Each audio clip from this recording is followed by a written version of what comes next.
Okay, good afternoon, everyone.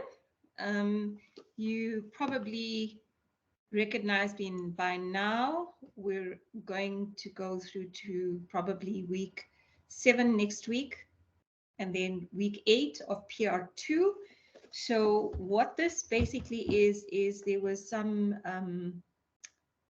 requests that have come in for some catch-up lectures. So those students who have registered late missed either week 1, week 2, and some of week 3. So what I'm going to do is I'm going to do catch-up lectures basically for those sessions that you have missed. And the two things that you need that are critical for PR2 and that you will probably use in PR3 is going to be this book here.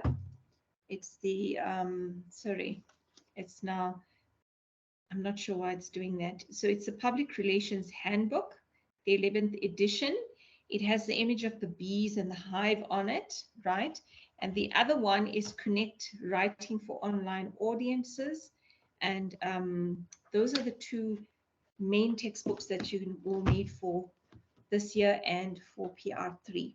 So let's get into it. And what I'm going to do is I'm going to start with the content that is covered for PR2 week 1, and then we'll do week 3, week 2, week 3, and so forth. So what I'm going to do is firstly, I'm going to take you through to the roadmap of what we're going to be covering in week 1, right? In lesson 1, 2, and 3. And that is basically an introductions to public relations 2. So it's very important that every week, right? And I emphasize this always is because it's very, very important for your learning journey. So what would happen is generally on a Thursday afternoon or on a Friday at some point, the roadmaps for your next week. So for this week, being week 6 that we have ended, you're going to have the week 7 roadmap that's going to be available on Cole Campus. What you need to do is please go through, have a look at the document, the roadmap, and it tells you, it gives you a detailed explanation of exactly what are we going to do, what are some of the things that you need to read, etc., etc. And what it also does, it ties in the lesson plans are tied in, and it gives you sort of an understanding of what parts of the or chapters of the textbook that we will be covering. Okay, so for week 1, right?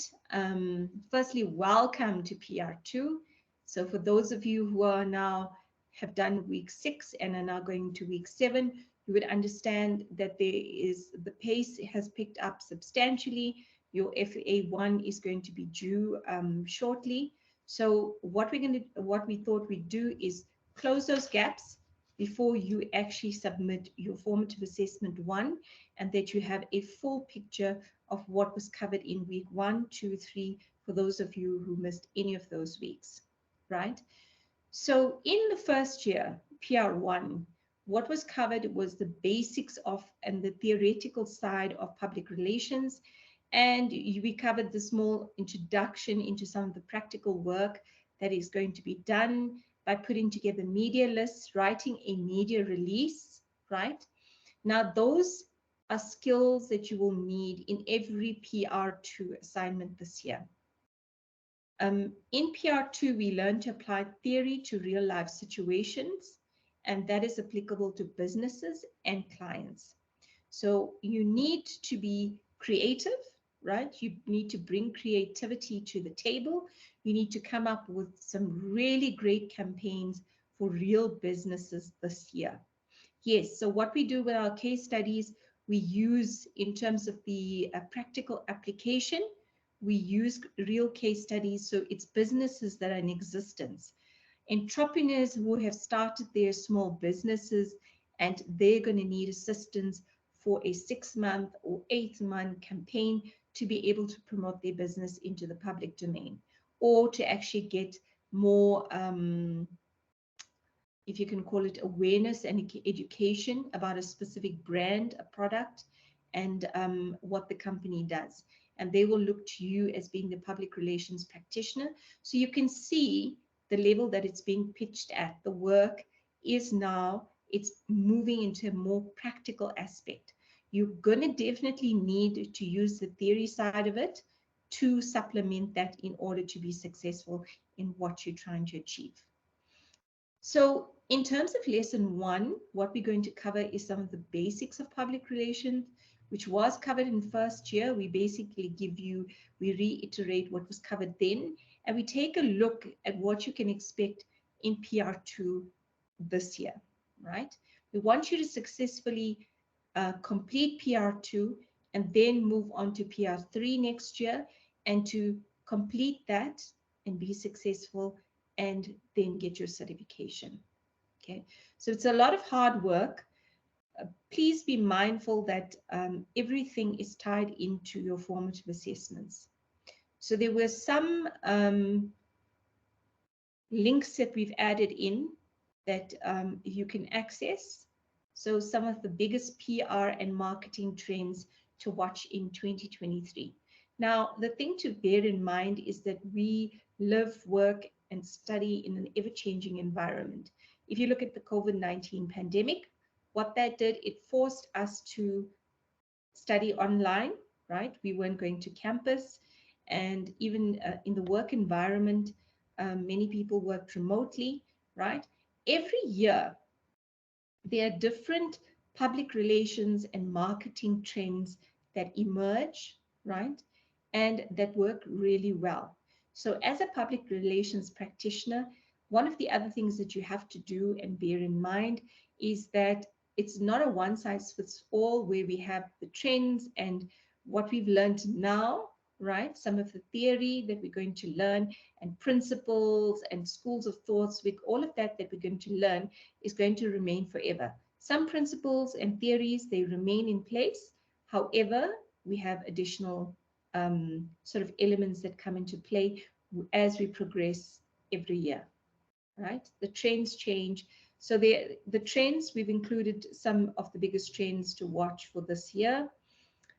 Something very interesting, and I think it's very important to mention in this introductory lecture, is that you need to understand, have a broad understanding of, in terms of technology, because technology does play a big role in public relations. So go and do some research on the first, second, third, fourth, fifth industrial revolutions, right? The fourth and fifth were expedited during the COVID-19 pandemic, because what had to happen is that the mindset of how businesses operated needed to change almost overnight. Okay, so that is very important. And if you look at some of the industrial revolutions, what you will find is that there's about a 10-year gap or so between some of them, right? And the fourth and fifth industrial revolution is very key. There are some countries like Zimbabwe that are basically on 3G. However, they are progressing quite fast with technology. So those are some links that you can access because it is in your, excuse me, in your roadmap. Then there's a video that you will see. It's on public relations versus advertising and marketing. And there are some other sites that you need to visit and sign up for newsletters. This community is a very popular one that keeps up to speed with the marketing, public relations, what is happening. There's a few others that's on there. I would also recommend the PRISA website. PRISA is the Public Relations Institute of South Africa. It's a body that specializes in the discipline of public relations within South Africa. There's also, in terms of Twitter, right? Now, how do you keep up to speed with breaking news? Like if you are looking at News 24 or SA Breaking News, you want to be on top of what's happening. You know, you need to know what is happening, not just only in South Africa, because remember, although we are based geographically in South Africa, there are other global factors that happen in other parts of the world that will have an impact on South Africa. So it's very important to keep up with what's happening globally in the news and things like that. So in terms of lesson 2, we're going to put PR into context and learn how the media work together and how you as a public relations practitioner will work with people in the media industry, right? So we're talking about journalists, we're talking about editors, right? We also introduce you to the sections and the work required for the summative assessment that you will have to submit round about October 2023 as your final PR2 portfolio. Now, this is going to be a massive document that is going to require a lot, and I mean a lot of time and effort. If you want to do it well, you're going to spend a lot of time and effort in terms of putting together this summative assessment. And if you look at it now, we are basically at the tail end of March. In 2 days' time, it will be the 1st of April. And that doesn't leave much time left before we reach October. In terms of the outcomes for lesson 3, so what we will do is we look at the PR2 textbook. We work through chapter 1. And what we will do is we will cover the nature of public relations, as well as the functions and techniques of public relations and the professional development in the field. What that in essence says is that we're going to unpack. So public relations is a discipline, right? And we are going to then unpack that in terms of there's different aspects within public relations that you might want to specialize in. You may not specialize in all of the areas, right? So we're going to go through that, and there's a brief history of public relations, the video. So let's get into week 1. I just want to change over from that slide to the other slides.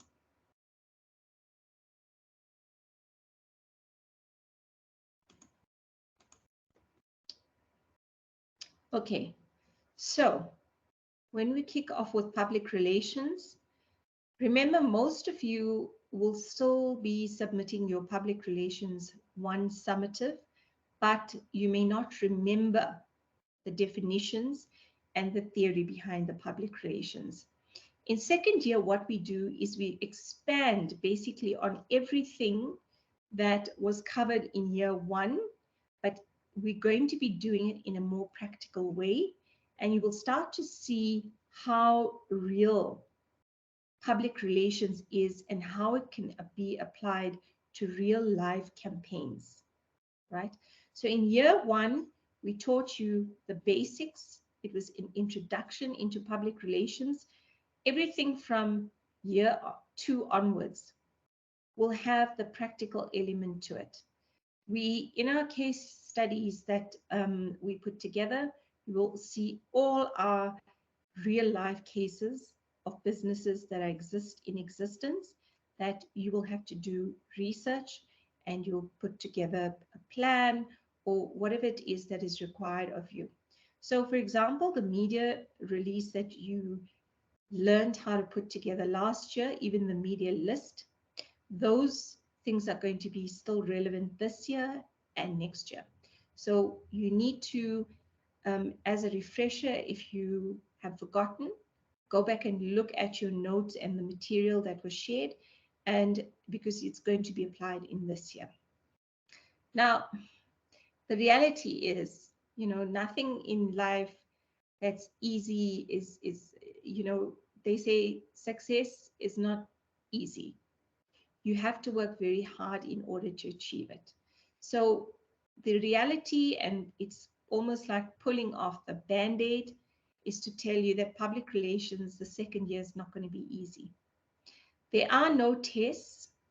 You will have to do, there is going to be class or group work, or sometimes individual work that's based on reflections in the textbook that you'll be provided with in terms of the context of what you need to do. You will need to go home, work on those reflection questions or discussions, and you would have to give feedback in class. So although there are no tests, there's going to be individual work, group work. So what you're going to get this year is 3 formative assessments. For those of you who have already, um, you've gone through week 1, 2, 3 already.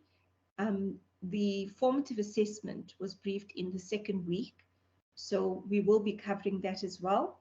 You will get 3 formative assessments and 1 summative. Your summative is basically a portfolio of work that's going to take you up to 5 months to do. All work needs to be done individually, right? And you need to allocate 4.5 hours a week to actual classes. And there's going to be many additional hours that you're going to be spending in terms of research, assignment preparation, etc. There's something very key that I always mention, right? And if we don't come across it as yet, please write it down, is there are 3 elements to make sure that anything that you do is successful. So even if it's goals that you've set in life that you want to achieve, right? You have to put these 3 elements. The first is your planning. So if you want to ensure that you pass public relations 2, and in 2024 you are registered for public relations 3, you have to do planning. Set aside time for when are you going to work on your assessment, when are you going to study, when are you going to do your research. It's a whole lot of planning.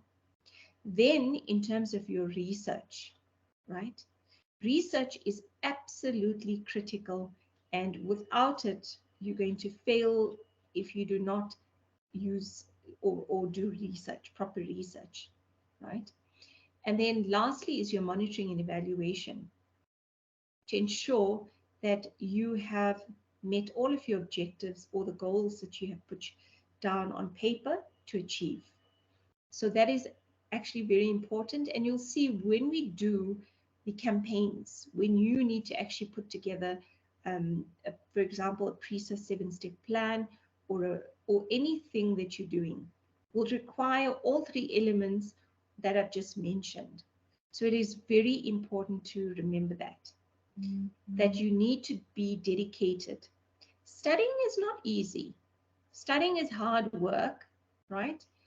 It requires dedication, it requires commitment, it requires the strength to be able to say, I am now going to sit and focus on my studies. And it needs to be meaningful time, right? So meaningful time is that we all get distracted, especially when we're sitting with our books and we're studying. We have our cell phone there, and we want to look we want to check what our friends are doing on Facebook. And yes, I've also been there. I'm also a student, as many of you know.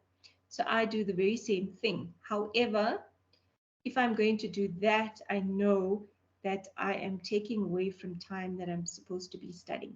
So be very, very mindful of that, guys. It is so important. It is discipline, hard work, focus, commitment. Practical things you will learn, right? There's some of the things that you're going to learn during the course of this year that you will still very much need in your 3rd year.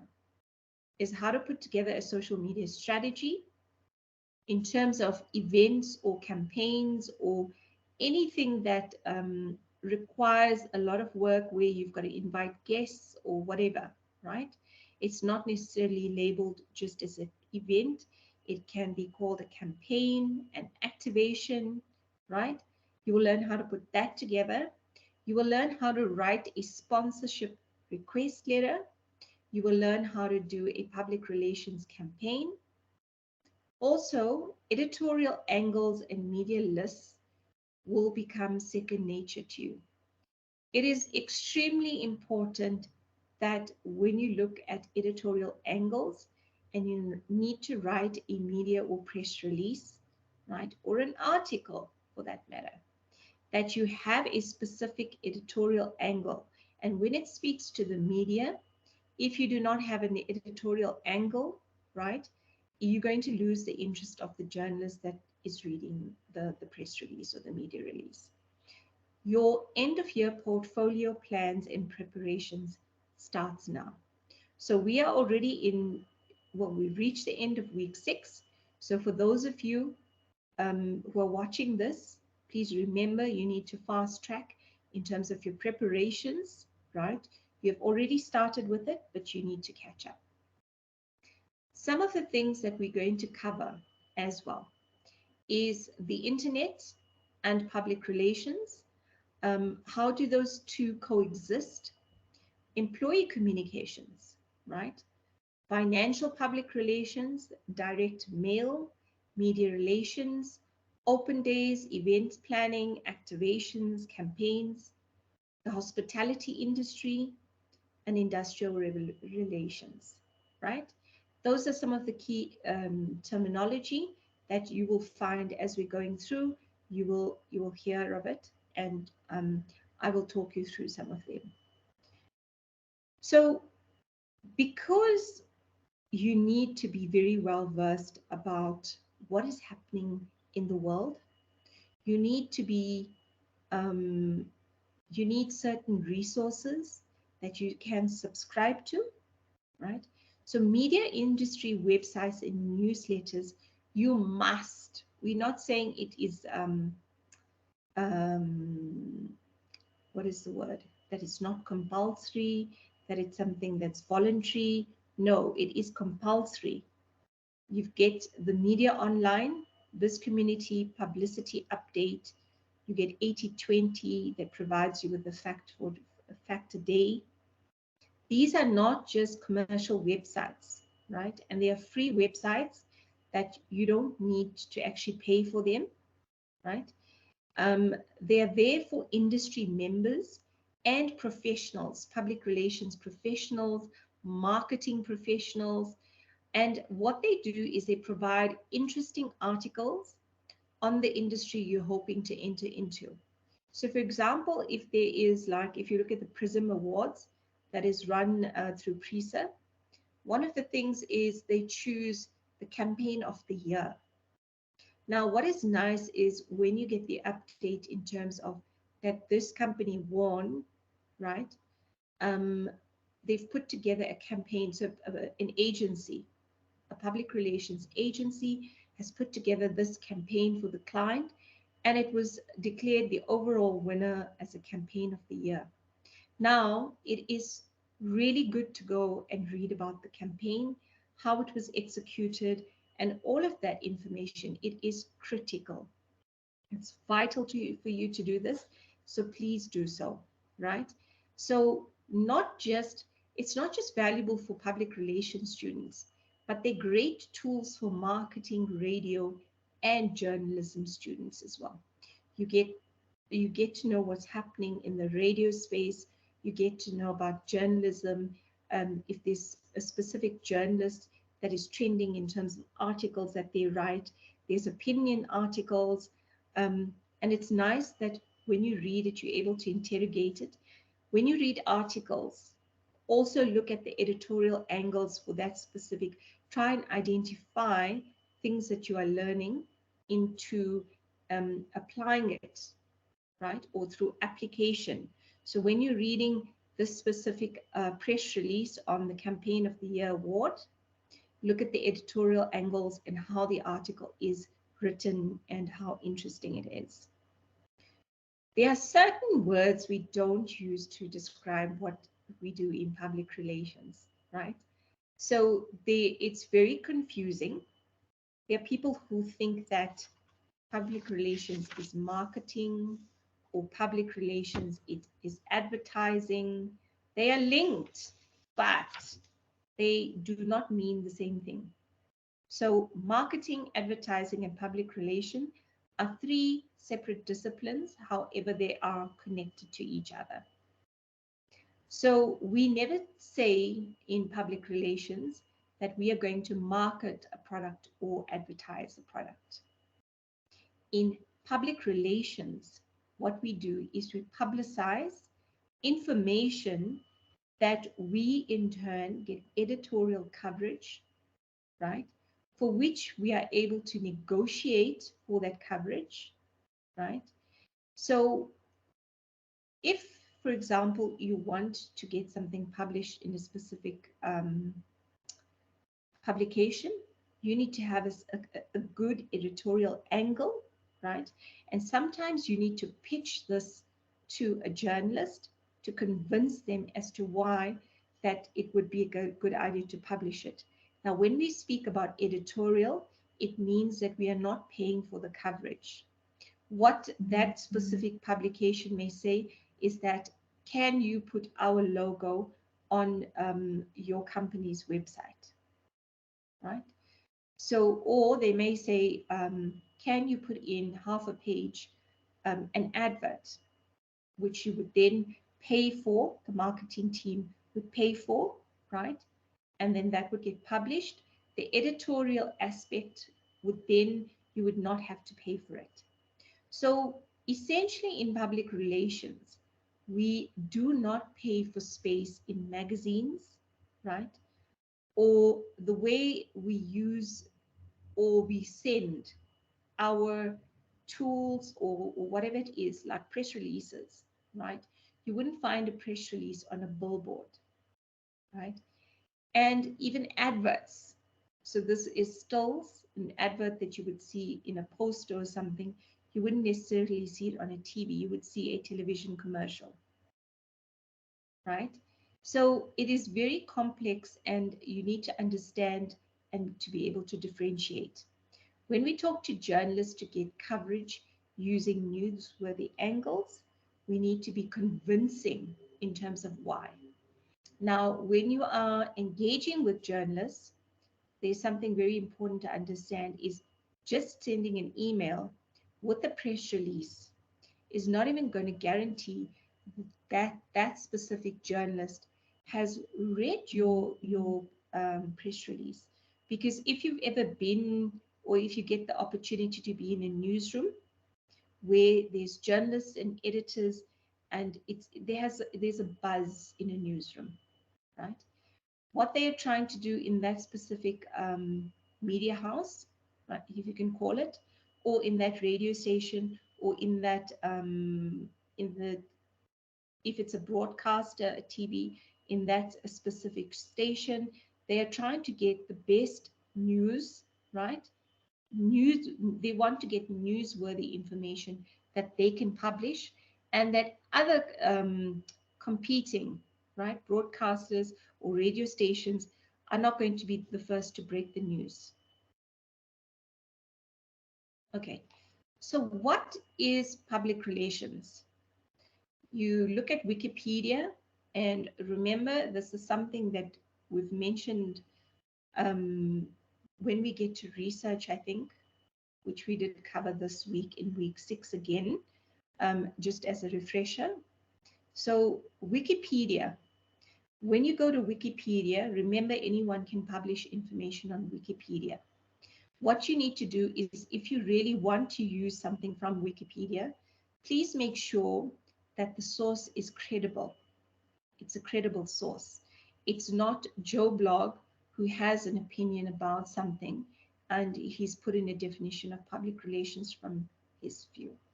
So you would see the definition as, it's the actions of a corporation, a store, government, individual, etc., who's promoting goodwill between itself and the public and the community, employees, customers, etc. The art and social science of analyzing trends, predicting their consequences, counseling organizational leaders, and implementing planned programs of action, which will serve both the organization and the public interest. So it's the art of social science of analyzing trends, right? So when you look at a new product being launched into a market, or something that's happening, right? Like we spoke earlier about the marketing and public relation trends. In 2023, there are trends that's going to be at the top of the list.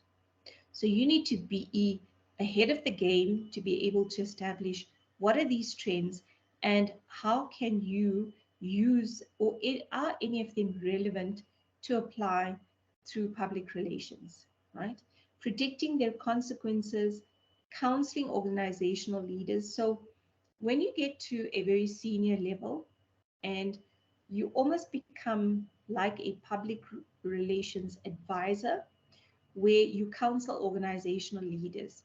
So if you look at the COVID-19 pandemic, right, in the previous job that I was in, right, I acted as a public relations advisor because I had built trust with the leaders of the organization, and I established the crisis communications committee, which then had a whole host of, it had directors, it had medical experts on there. We had the head of risk, the head of, there were a whole host of people. So counseling organizational leaders and guiding them.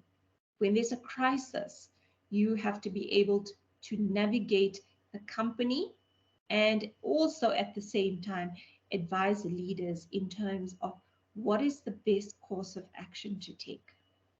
Remember, you need to build that trust with the leaders of the organization, and they have to get to a place where they can rely on you and they trust you implicitly. So if you're giving them advice, they will take the advice without questioning it. Or if they have a question, they will ask you, I'm not understanding this, or what about this? Implementing planned programs, which speaks to like your PRESA 7-step plan, where you're actually going to look at a campaign, right? And you're going to plan it and then obviously implement it. And this serves both the organization and public interest, meaning that when you look at public relations, one of the key aspects of it is the stakeholders. So remember, there's a couple words we're going to be mentioning that we use interchangeably. So when we say stakeholders, we also say target audience. It essentially means the same thing. When we say staff and we say employees, it's the same thing. Right, so it also can be defined as a practice of managing communication between the organization and its publics. So that is doing reputation management, stakeholder management.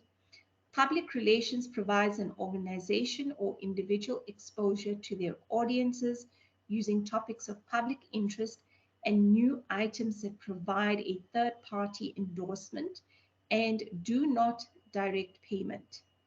Okay. Common activities include speaking at conferences, working with the media, crisis communication, social media engagement, and employee communication.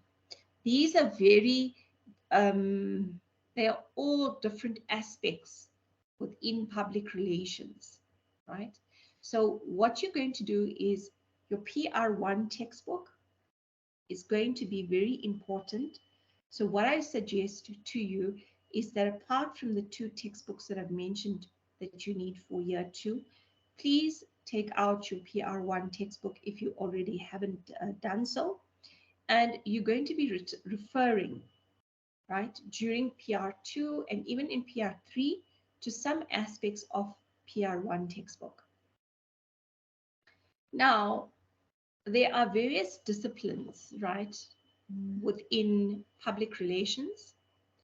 And when I say you may want to specialize in, for example, one of them, is that you may have a passion. You may find that you are passionate about a specific area within public relations. Now, public relations has a number of aspects to it. It's like here, the illustration that you're seeing now is that if you go to a fast food restaurant, you have ice cream, fried chicken, you have a whole list of items that you can choose from. Okay, so similarly, there's different specializations. So you have financial public relations, right?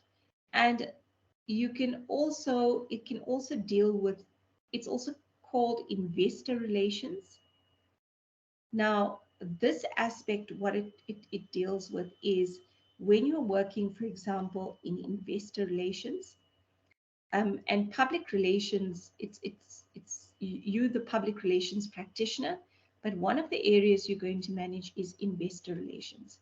Investor relations will require you to work very closely with the team, the finance team, who put together the results of the company, right? Which shows how profitable the company is, what acquisitions the company is involved in, or whatever the case may be, right? And then many companies that are listed on the Johannesburg Stock Exchange, what they do is they need to report on their results, their half-year results, and then their full-year results. So what you would do is, depending on the industry that you're in, right? You can be a public relations practitioner in fast-moving consumer goods. You can be a public relations practitioner at the South African Broadcasting Company, right? The SABC. You can be a public relations practitioner who's in a government parastatal or working in a state-owned entity like Eskom, or you could be working for a Unilever, Tiger Brands. This is the beauty of public relations, is that you can literally get into any industry, but certain industries are a little bit more preserved in the sense that they require you to have a little bit of a background in or experience within that sector. If you look at the banking sector, right, they are also very particular. If you look at, for example, the pharmaceutical, they are very particular. So then, in terms of financial public relations, you would work like with your CEO, CFO. The chief financial officer is someone who oversees the finances for the entire organization. And in terms of analyzing some of that information, because remember, you need to communicate it through a press release, a media release. So I may say press release or media release, it's one in the same, right? You need to put together a media release where you've got to translate this information, right? And it gets sent out into, but that will be predominantly business reporters. If you are in the FMCG sector, you would send it to those reporters, right? And because they want to report on the organization. Consumer lifestyle public relations.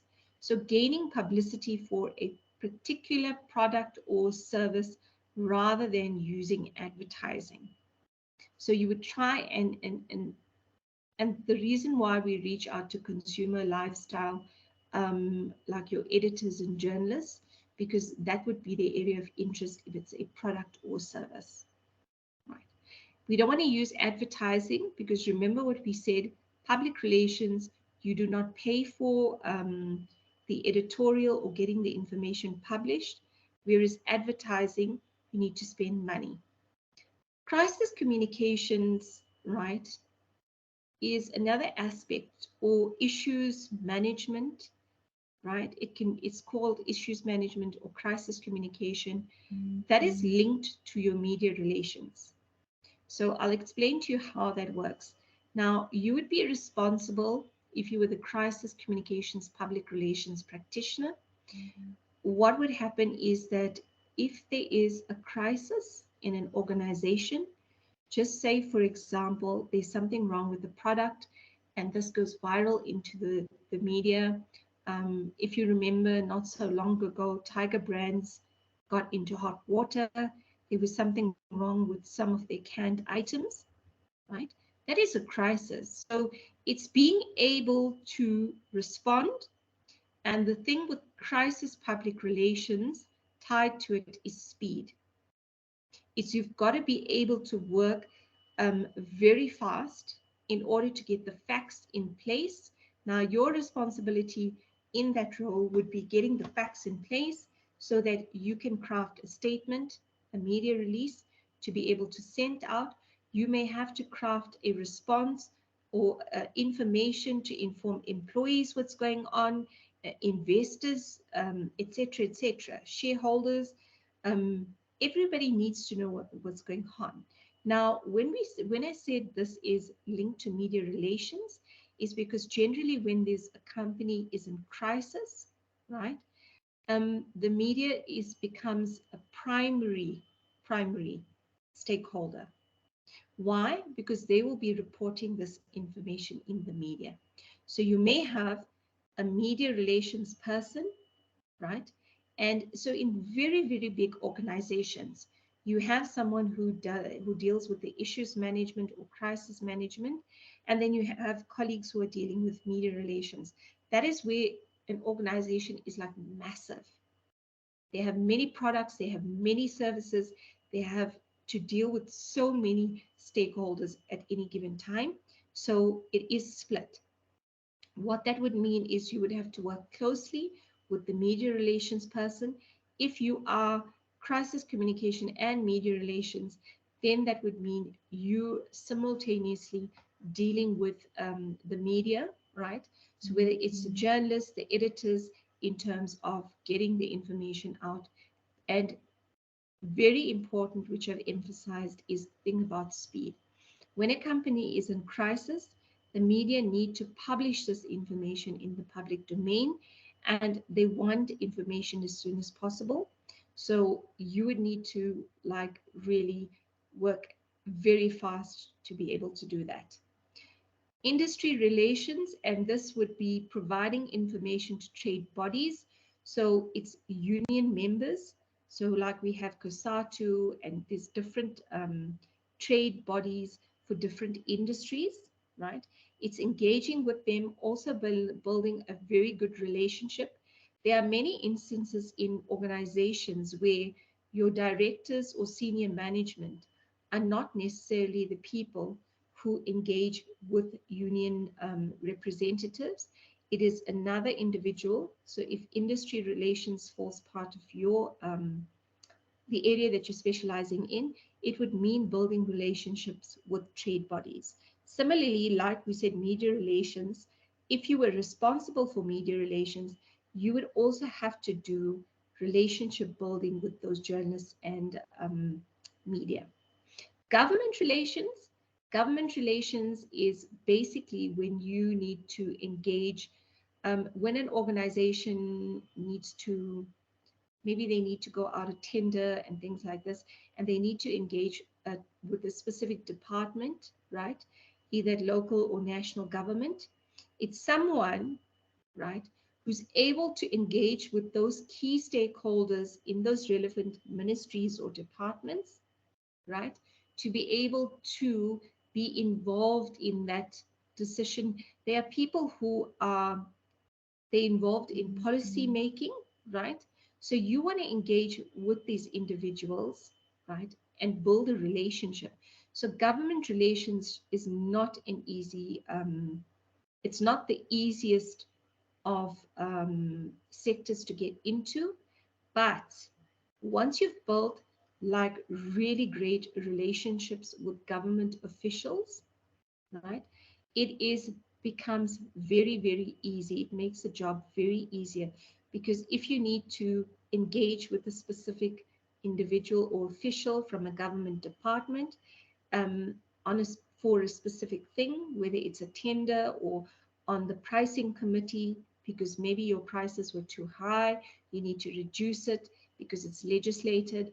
There's a whole host of things that you can do. Even the Department of Health, right? Having someone there, if you are in, for example, healthcare, public relations practitioner in that field, you would have to see. So depending on the company that you work for, you would have to then be able to engage, identify and engage with those specific departments and officials and build a good relationship with them. Bearing in mind also that you have, it's like the media. So you may build relationships, but remember, people don't remain in a certain position, in a role forever. Like your media representatives may change, your government officials may change, and then that process has got to it's got to repeat itself where you've now got to build that relationship with the new person. If you've got a really good relationship, like an exceptional relationship, what would generally happen is the government official that's leaving would introduce you to the new government official, right? And then help you bridge that gap in terms of engaging and getting to know the person, etc. Social media management is becoming, you'll see it more and more in companies today where they're looking for a social media manager. Now, in essence, what they want is they want an individual who's able to put together strategies, right, that they are able to apply then on their social media platforms, right? And you need to ascertain what the objectives and goals are of putting together, like gaining a huge following on Facebook. Is there a specific reason that they've identified Facebook, right? And that will also then speak to working with influencers, creating social media content. So some of the things that you would have to do is putting the strategy together. And the strategy would entail, back to our point earlier that I mentioned, is research. Because you are not able to just sit down, put together a social media strategy and implement it.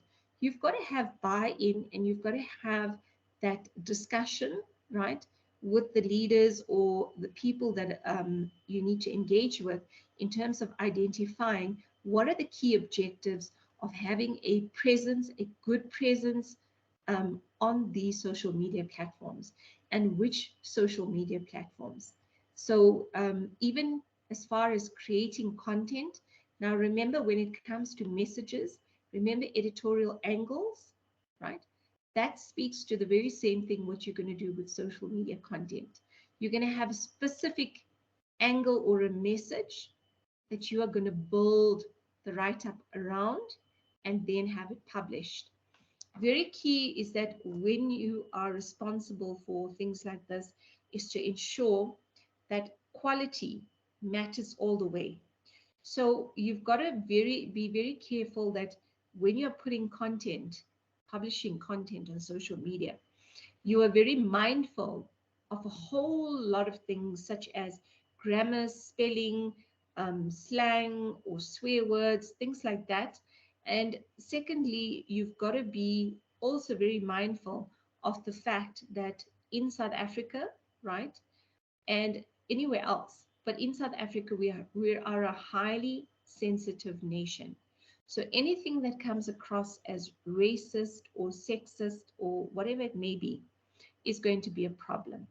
So you need to, as a public relations practitioner, think very widely about the message that you're putting out there, and you've got to look at it from every angle, possible angle.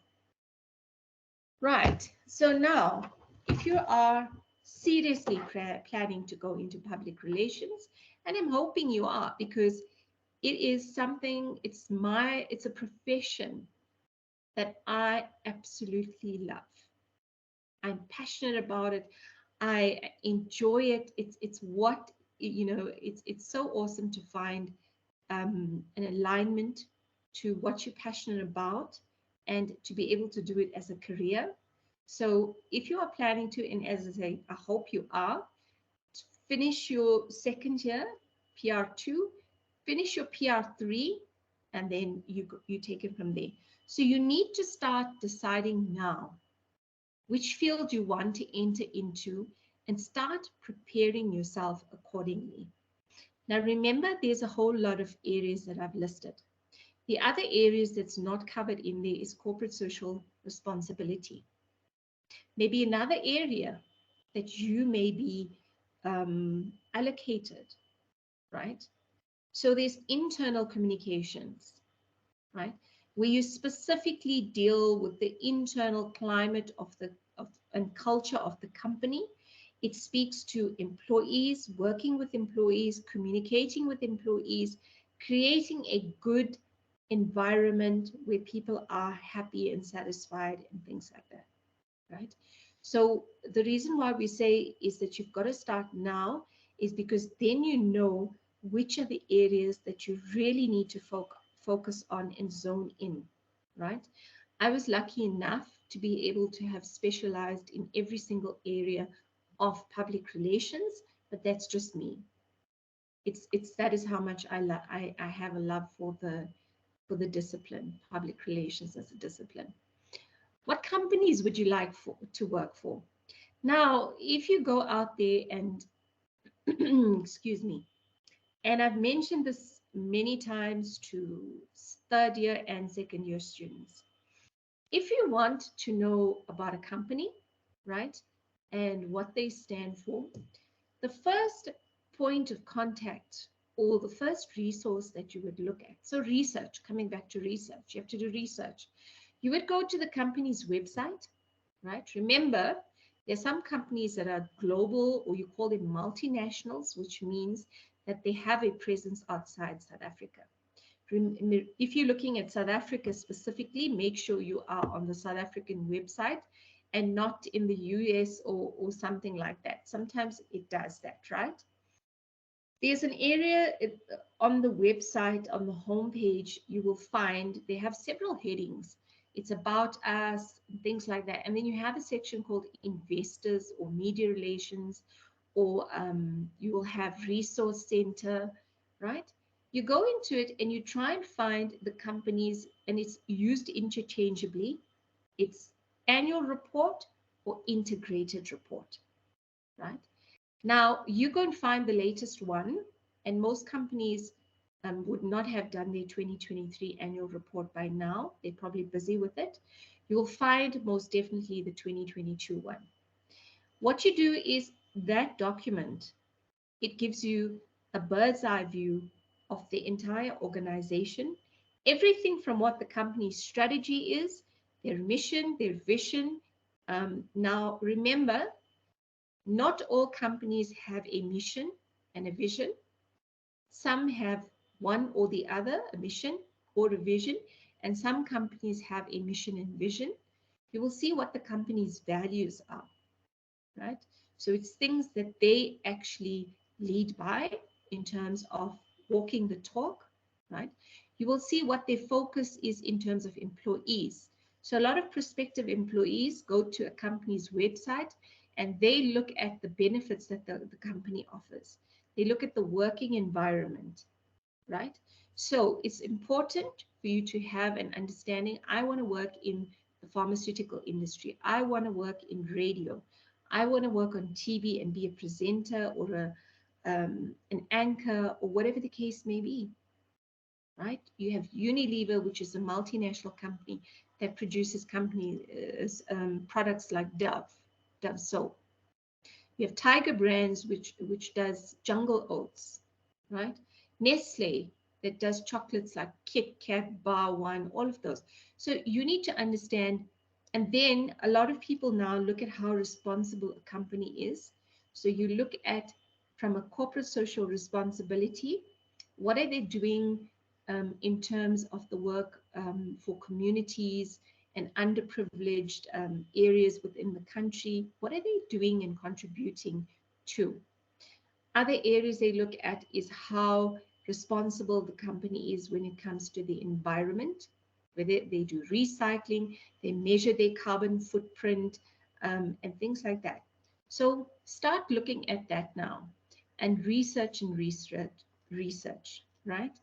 Researching the media industry and journalists and their focus.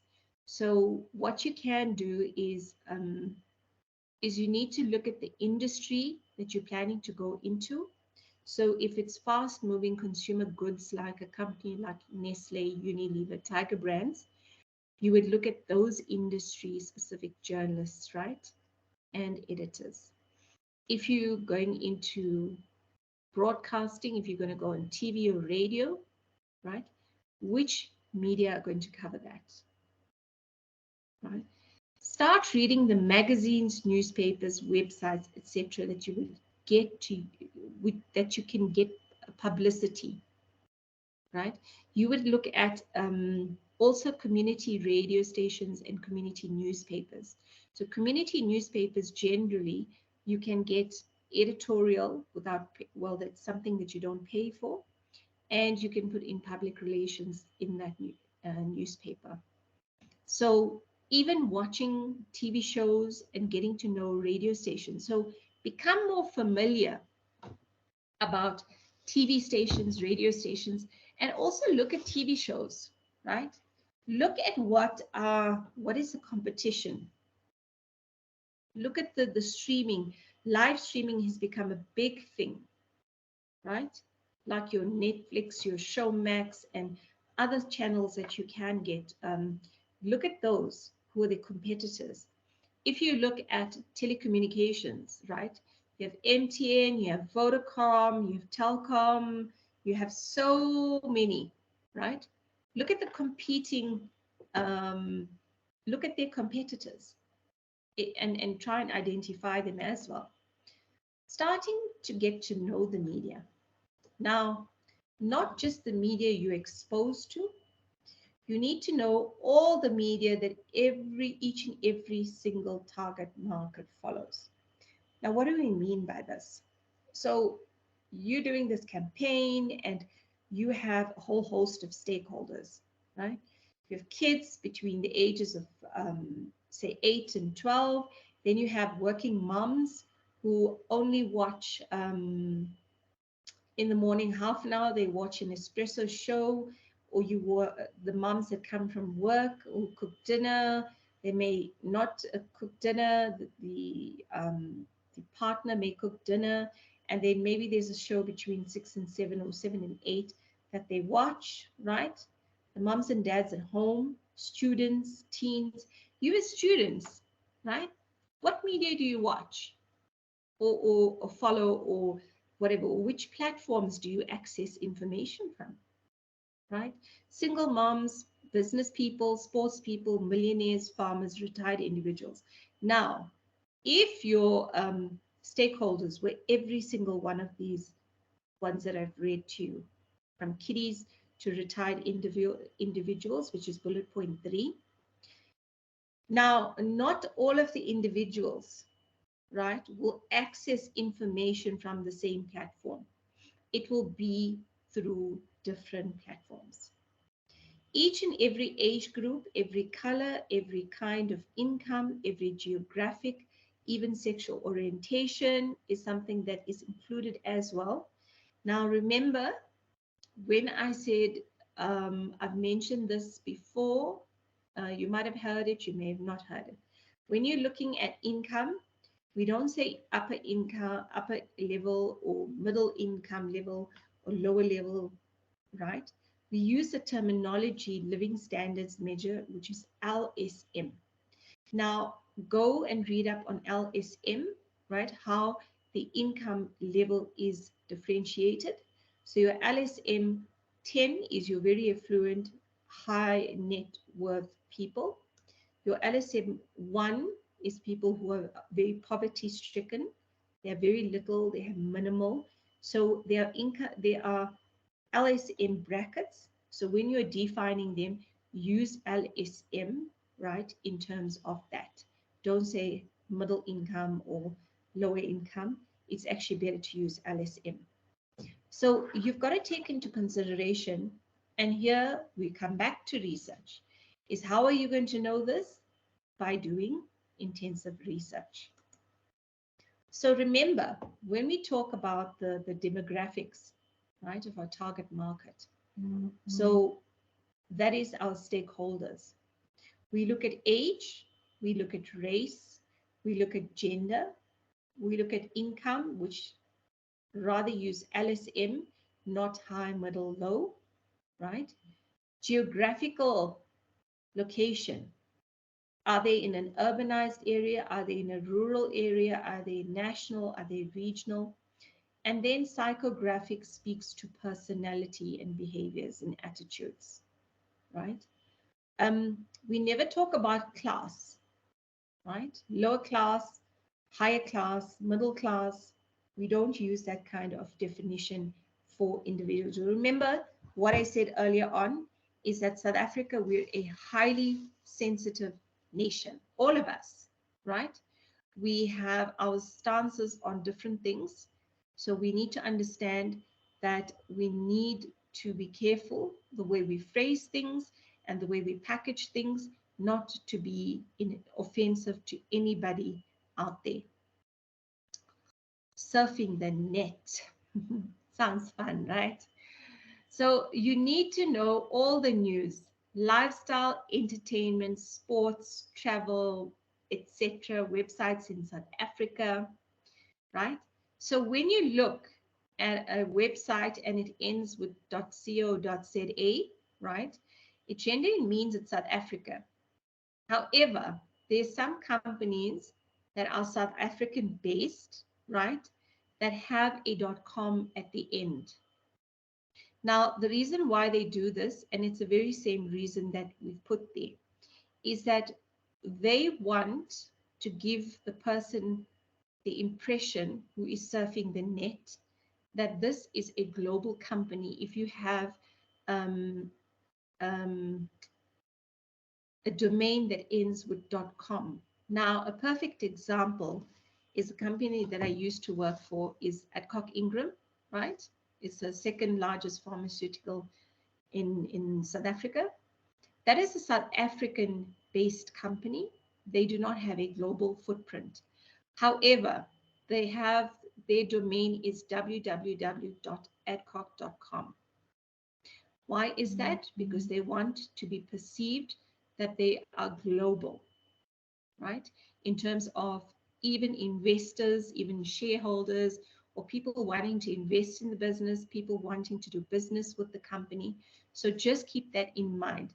So the only way to find out is to go to Google and then visit those sites, subscribe to their newsletters and all of that. Now, remember, please be careful. And I actually mentioned it to some of the students today when we had our live lectures, is that you will Google, right? And sometimes you may click on links that could be connected with some cybersecurity issues. So what I advise is that if you can, and if it's possible, that remember cybersecurity breaches are now, it's so common, right? So antiviruses that are installed on a computer, an iPad, or even a phone, right, will give you a warning that the site is not safe. Or even if you put in a memory stick into your device and that has a virus, it will immediately say this, the memory stick or the device is infected with a virus. So please be careful when you are going to Google and subscribing and things like that. And the information that you are sharing on or sharing, like if you're going to subscribe to a website, and for example, they ask you for your name, surname, your ID number. Now, please be careful of those instances because that information gets into the public domain and anybody can get hold of that information. So there is a wealth of information online, and as a media professional, you will need to be hungry for news, information, and opinion. So for those who've been in class, who I think from week 2 or 3, the first thing or one of the things that I ask as I'm lecturing, and I'll stop and I'll say, right, what is happening in South Africa today? What is happening around the world today, right?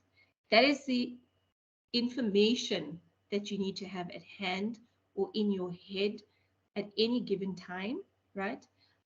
Even you can set up, I've set up on my phone is the breaking news, that when there is some breaking news that hits any platform, I can then read up on it very quickly and see what's going on in the world. So I'm well aware. So for example, if I'm working for a company and there's something that's been published on that company, I immediately get that alert, which then I can proactively try and do crisis communication.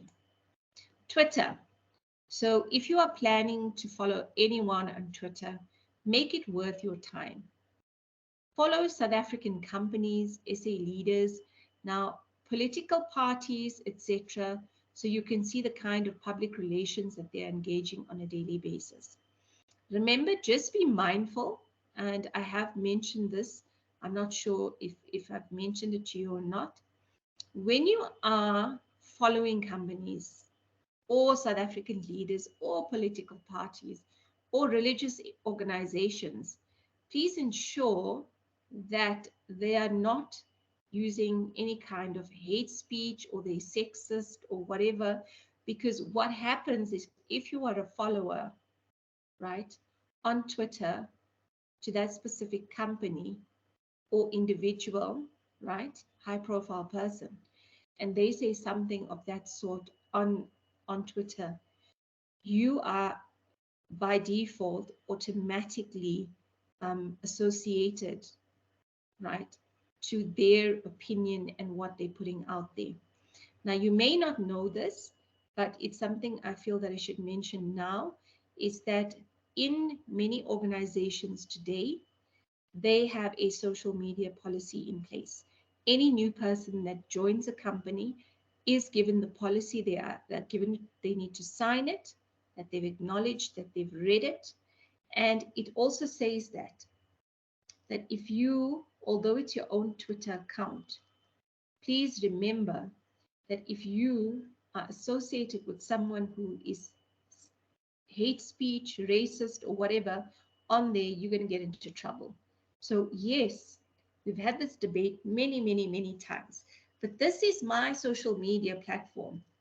Yes, what happens is in many cases when there is something that goes wrong, right? Let's say you are following someone on Twitter and they've made some remarks and this person has 15 followers or 20 followers or however many. What they will go and do is they will go and see where these individuals who are following the company, where do they work?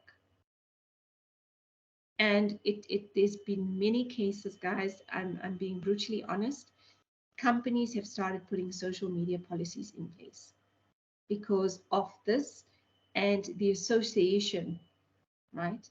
There was one lady that was flying from another country, I can't remember which one, and she was flying to Africa. She got on the plane and she said something really bad, like, about Africa, the country that she was going to. By the time she had gotten off the plane, she had her letter in her mailbox telling her that she was no longer, her employment was terminated. Secondly, there were people at the airport ready to question her because now, this is the thing about social media. When you on a plane, you take a screenshot and you say, on my way to so-and-so. People know where you are, they know where you're going to. And if you've got on the plane at this time, you're going to land at this time. So it can be quite tricky. Facebook, Instagram, TikTok. So we will learn a lot about social media and how we can use these channels to talk about our brands, our products, and our people. Social media is very valuable in public relations, but it is useless unless you have an audience. So you may have a TikTok page for the company, but you have one person who is following, right? And you're posting information every day. Never say you're going to start a social media account or page without saying how you plan to get people to join or follow. That comes back to planning, research. Remember I said when you are putting together a social media strategy, one of the things you're going to have to do is actually find out what is the company's objectives of actually being on Facebook, or you come up with the objectives, and when you present the strategy, you're going to inform them. Part of the plan in terms of this campaign that you're driving is to tell them, how are you going to get people to get onto Instagram and start following this organization, right? And you can't do, I call it airy-fairy. You've got to give them facts, figures, and really, things that they can understand, and in their mind, it's sensible in terms of how are you going to get people to your Facebook page. Social media is a tool used to speak to all stakeholders, not just to employees or customers, but proper social media strategies that are put together, right, with plans for posts, reels, stories, hashtags. Now, you know hashtags. They're the in thing, and it's everywhere. You see hashtag this, hashtag that. So it has become a popular buzzword. And what you can do as well, right, is you can look at companies like, for example, AB InBev, right? Coca-Cola, right? You can look at some of the campaigns that they're doing and some of the information that they post on Facebook, Instagram, or Twitter. And you then can look, because then you can see their Facebook, the following that they have, their Instagram, or even anything that they post. They have 50,000 likes. What is the kind of information that they're posting? So I'm not saying make a copy and paste of Coca-Cola strategy. I'm saying you've got to research. Other companies are getting it right. And how are they getting it right? By doing your research. Yeah, planning, research, monitoring, evaluation, right? So remember, for a social media strategy, the company is going to give you an allocated budget. You need to show return on investment, and that is going to be done through monitoring and evaluation, right? To see the results of, we have now a following of 500,000 people.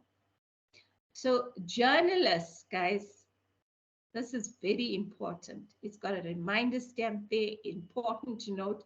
Journalists are not on Twitter, Facebook, Instagram, or YouTube waiting for you to send them stories via their social media DMs. They're not waiting. They go out and they find the news. So journalists go out and they find the news. So you've got to break that chain, or you've got to sort of intercept that chain, right? They are out looking for information. You've got to get to them and pitch your story in order for them to publish it, right? They may have social media accounts, but we don't pitch our angles or editorial ideas to them via their social media. Never ever do that, guys. If you want, you can follow them on Twitter. And if it's a specific journalist that you're trying to build a relationship, right, you can follow them on Twitter to see what they post, right, what kind of news articles they post, etc. That's research that you can do, but never ever try and reach out and pitch a story through social media. It's not going to work, guys. It's not going to work. Traditional media, right, is your magazines, newspapers, websites, radio stations, and TV shows. Social media is Facebook, Twitter, Instagram, WhatsApp. Anything that can be channeled through and it gets published immediately. Like if you look at a website, when you publish something or send it for publishing, it normally says it will be published in 24 hours because the editor needs to look at it. They need to see that that information is not, doesn't have any negative connotation to it. It's not, doesn't have a propaganda or an agenda to it before it's published. But social media, instant. So Facebook, Twitter, Instagram, WhatsApp, the moment you hit publish or post or whatever, it's gone into the public domain. Now, as a PR manager, you might manage the social media platforms for your client or company, right?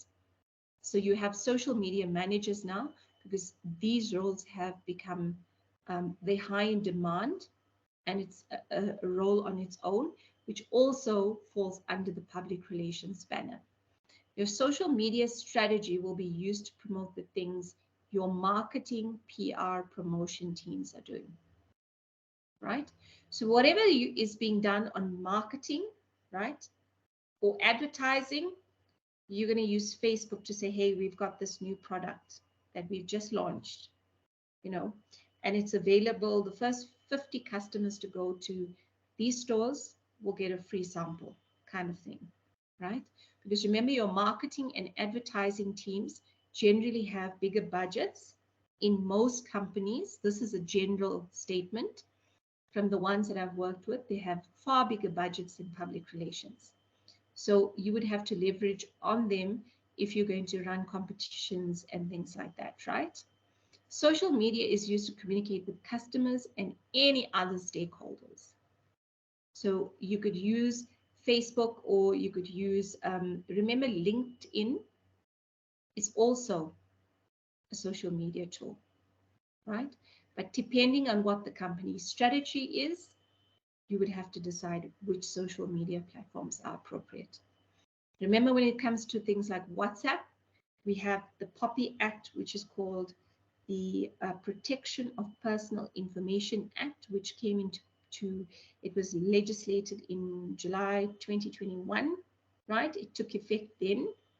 And so that's why when you are filling in a form at Vodacom or MTN or wherever you are, right, they ask there's a block there that says, um, you know, can we send you a marketing or promotional material, and you don't tick it? How often do you have people phoning you, marketers, telemarketers, and saying, hi, I'm calling from so and so. How they get your number is companies actually sell customer information. Yes, they actually do that, right? So now with the POPI Act, it has gone stricter. So when you are, don't take it as a given that every customer will want a WhatsApp communication or an email communication with the latest news on the company or what they've launched, etc. You've got to check these things before you actually do it. So that is social media, and it's very important. They have been social media disasters of note. And if you Google in South Africa alone, you will see social media posts that have gone wrong. Online at all time. So there's a vast network of resources and information, especially those that are in the media industry. You will find them online.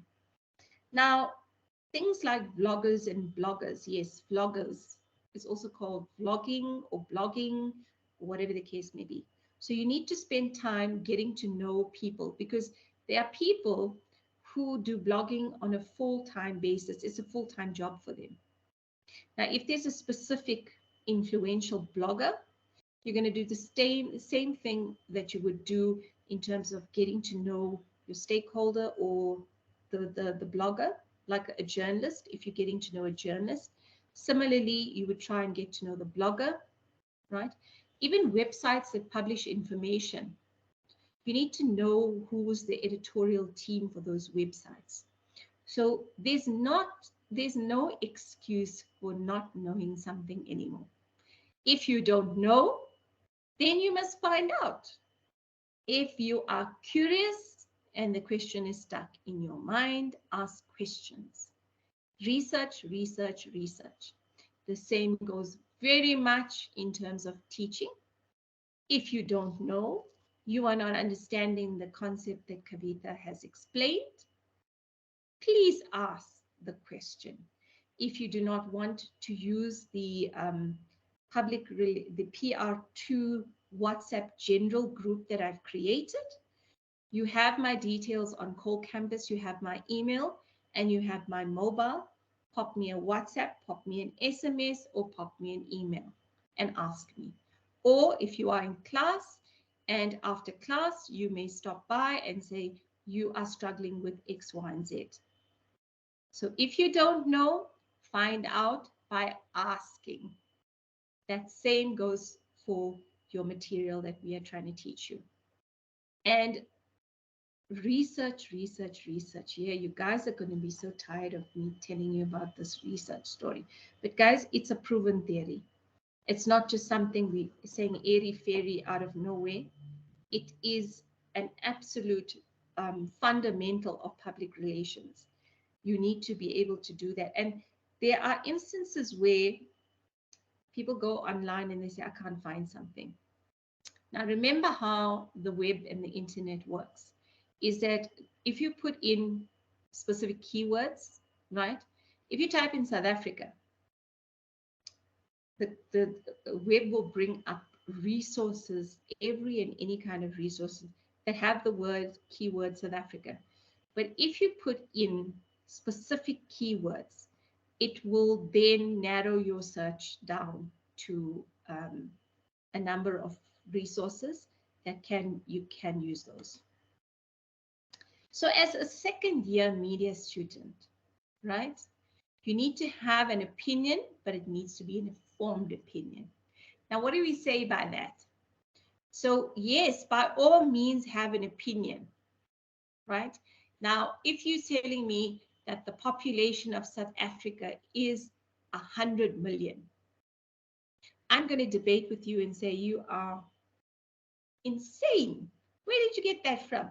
No, I read it in this thing, right? So if you go to Statistics South Africa, which is a free platform, you can get the population of South Africa today, or they'll give you as per certain dates. They can even give you the population of Gauteng at a certain date. So make sure when you say you give your opinion, right, that it's informed, that you've read it in a credible sort of, you can, so that was the basis of your argument, is that there's 100 million people and this and this and this. So make sure so a well thought out researched opinion based is based on facts, guys. It's not on a theory, a conspiracy theory. It's based on fact. You need to be interested in everything. You need to have empathy, right? Empathy is a skill that leaders need to have today. So you are the leaders of tomorrow, of the future. So you need to build empathy, right? You need to be able to put yourself in someone else's shoes to be able to understand what they are feeling or thinking or they're saying. It's no longer about you. It's about understanding your target audience, stakeholders, potential target markets, and being creative in the way that you reach them. Okay. So guys, that is my details on Gold Campus. And we're going to say good luck for the coming time that we're going to be walking this journey. I would highly encourage you to continue with PR2. See it through. Do not give up halfway. Do not give up quarter way. Keep going, right? If you try hard enough, you will succeed.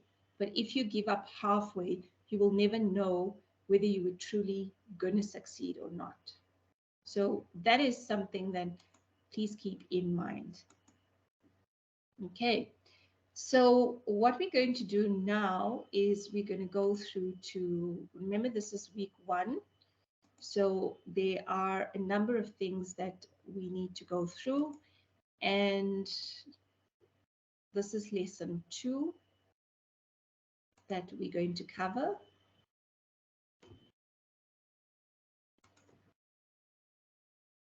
Not sure what happened there, but anyway.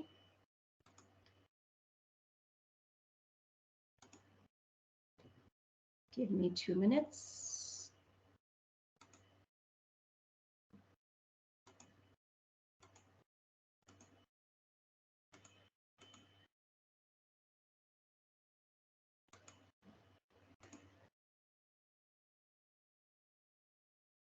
Okay. So lesson 2 is putting public relations into context, and it's going to be about the public relations to portfolio discussion, right?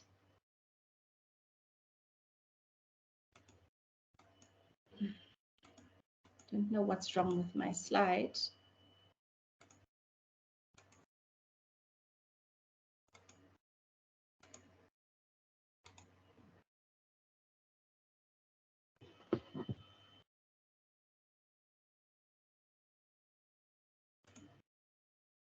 Okay, let's start again.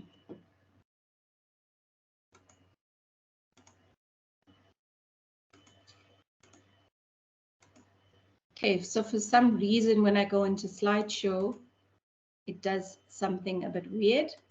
So understanding the media, understanding how media work together and how to make your public relations work for you.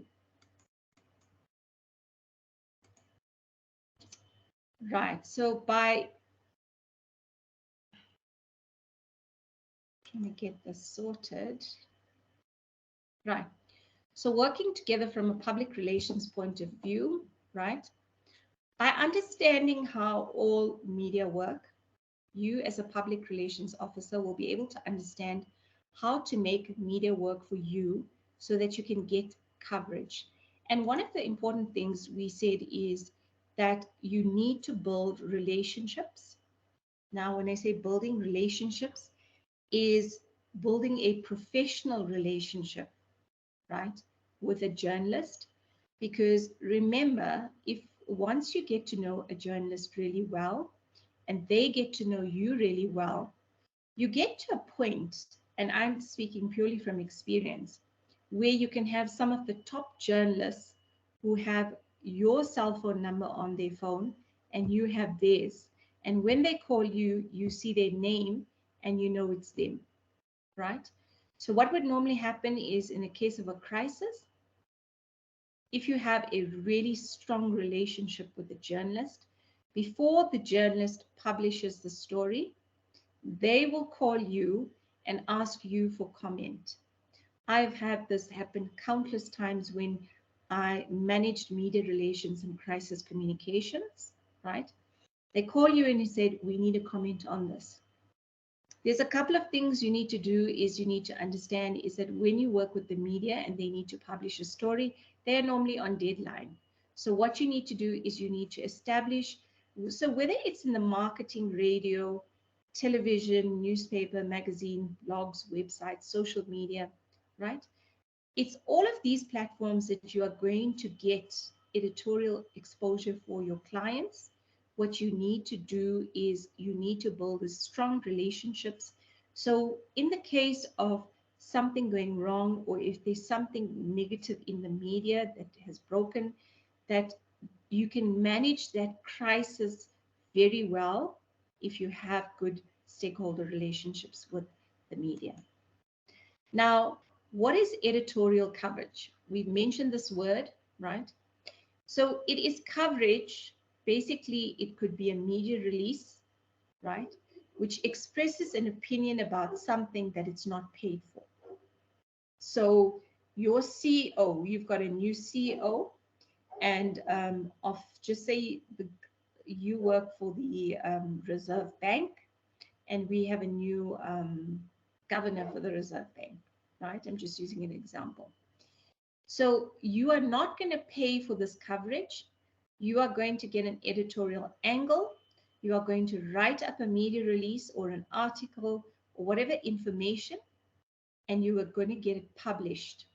So it is not a hard sell, but a soft sell information that is expressed as an opinion by the editor, radio presenter, journalist, TV presenter talking about it.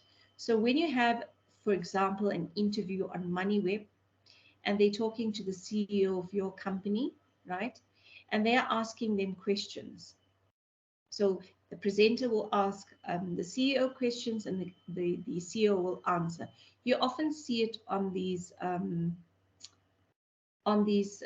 TV where they have opinion pieces, or it's a segment that covers a specific topic, whether it's finances or crime or crime watch or whatever it may be, right? So it is done in that fashion.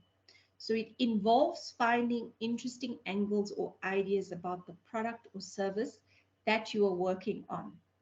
So a public relations officer can never ask someone to talk about a product or service unless an editorial idea is used subtly to gain coverage that will suit the target market of the particular media choice.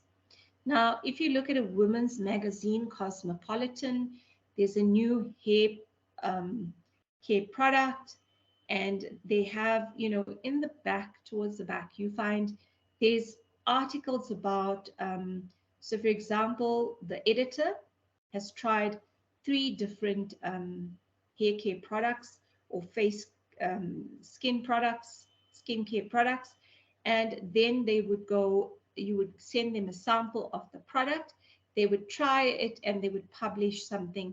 So you have not paid for that information to go in the magazine. You have basically given the product as a sample to the editor, and the editor has expressed their opinion about 3 different products, saying that yours is the best. You didn't pay them to say it's the best. It was based on their experience of the product. Now, public relations and journalists. So public relations practitioners, officers will approach a journalist with a particular editorial angle or an idea so that the journalist will be able to put an article together. Now, what happens a lot of the times is that you may have an editorial angle and you may write a press release. But just bear in mind that the journalist may not publish that press release as is. The journalist will take out the editorial angle, right? Maybe 1 or 2 paragraphs from the media release.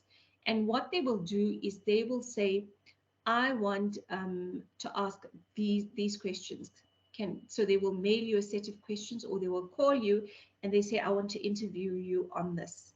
Now, make sure you are the right person to be interviewed, that you've got the institutional knowledge to talk about the specific product or the specific, the company in terms of the results. Make sure you're the right person and you're well versed. So they will then write the article, right, with the information that you initially sent. They'll extract it and then they will build it on and write it in their own way. Because remember, the way that a journalist writes may be different from the way that a public relations person writes. What we need to understand, which is very important, and I mentioned it, is that journalists work according to deadlines, right? They need to see who their audience is, and they may cover a specific area of interest. You always need to make it clear or get a very good understanding that the journalist deadline is 5 o'clock today, or just say it's 8 o'clock tonight, right? You need to try and get the information to them before time. So when you're discussing this upfront, right, just say it's a crisis and you need to give further additional information, right? Just say there was an accident that happened at one of the manufacturing sites and someone got injured, and it talks about the safety of the company, etc. So the journalist, you ask the journalist first and foremost, what is your deadline? The journalist may say, and guys, only try this when you are really, if you go into media relations, only try it, right? When you are really familiar with the journalist, when you have got a little bit experience. So I try it because I have 17 years experience. So when the journalist phones and says, look, we need it, it's now 12 o'clock, right? Midday. The journalist wants this information by 3 o'clock. Now, I know that is going to be a challenge because I have to sit with the CEO, I have to sit with one of the directors, I have to sit with X, Y, and Z to get information to craft this media release. I would say is can we give it to you maybe an hour later or first thing 8 a.m. in the morning, and the journalists will be able to negotiate what is their absolute deadline. Don't miss their deadlines, because that is bordering on lack of trust. Because if they say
Hi guys, so I am back. Apologies for that glitch. Um, yeah, something happened.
Okay, guys, seems to be having, it is storming.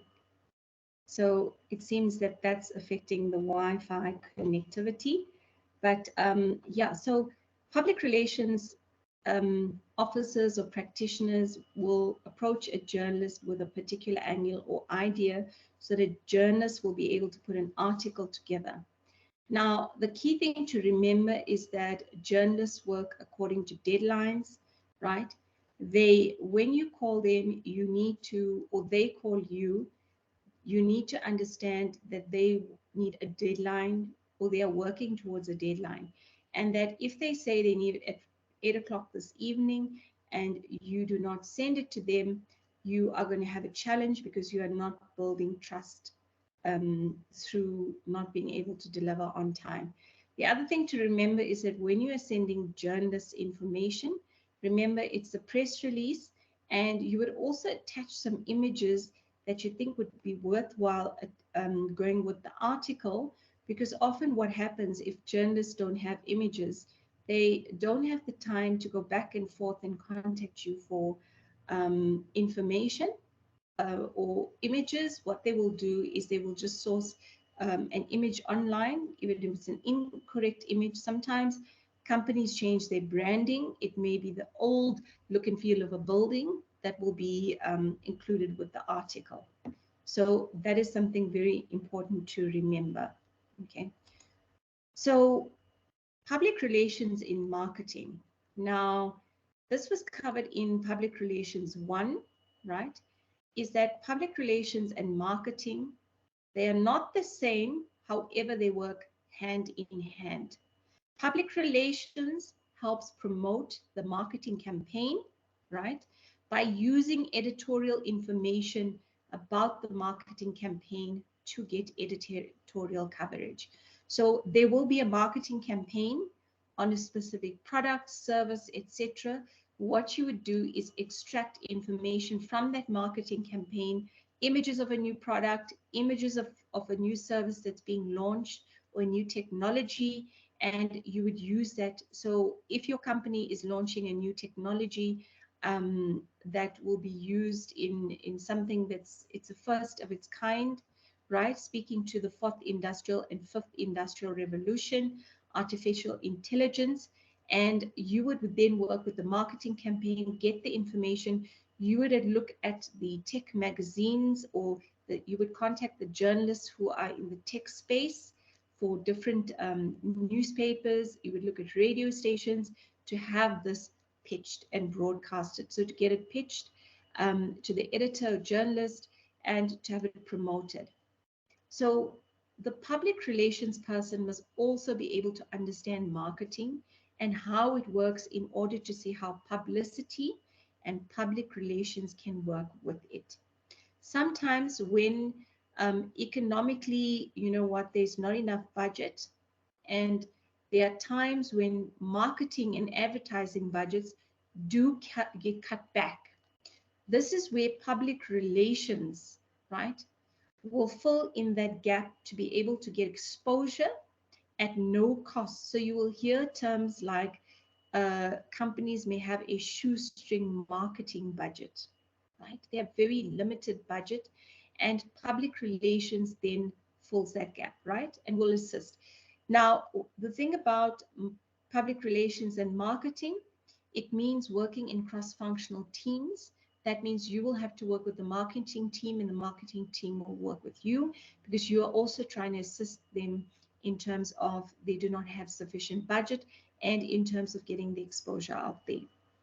Also, by understanding how marketing departments work, right, you can then negotiate, right, coverage across platforms, across promotions, in order to gain additional coverage.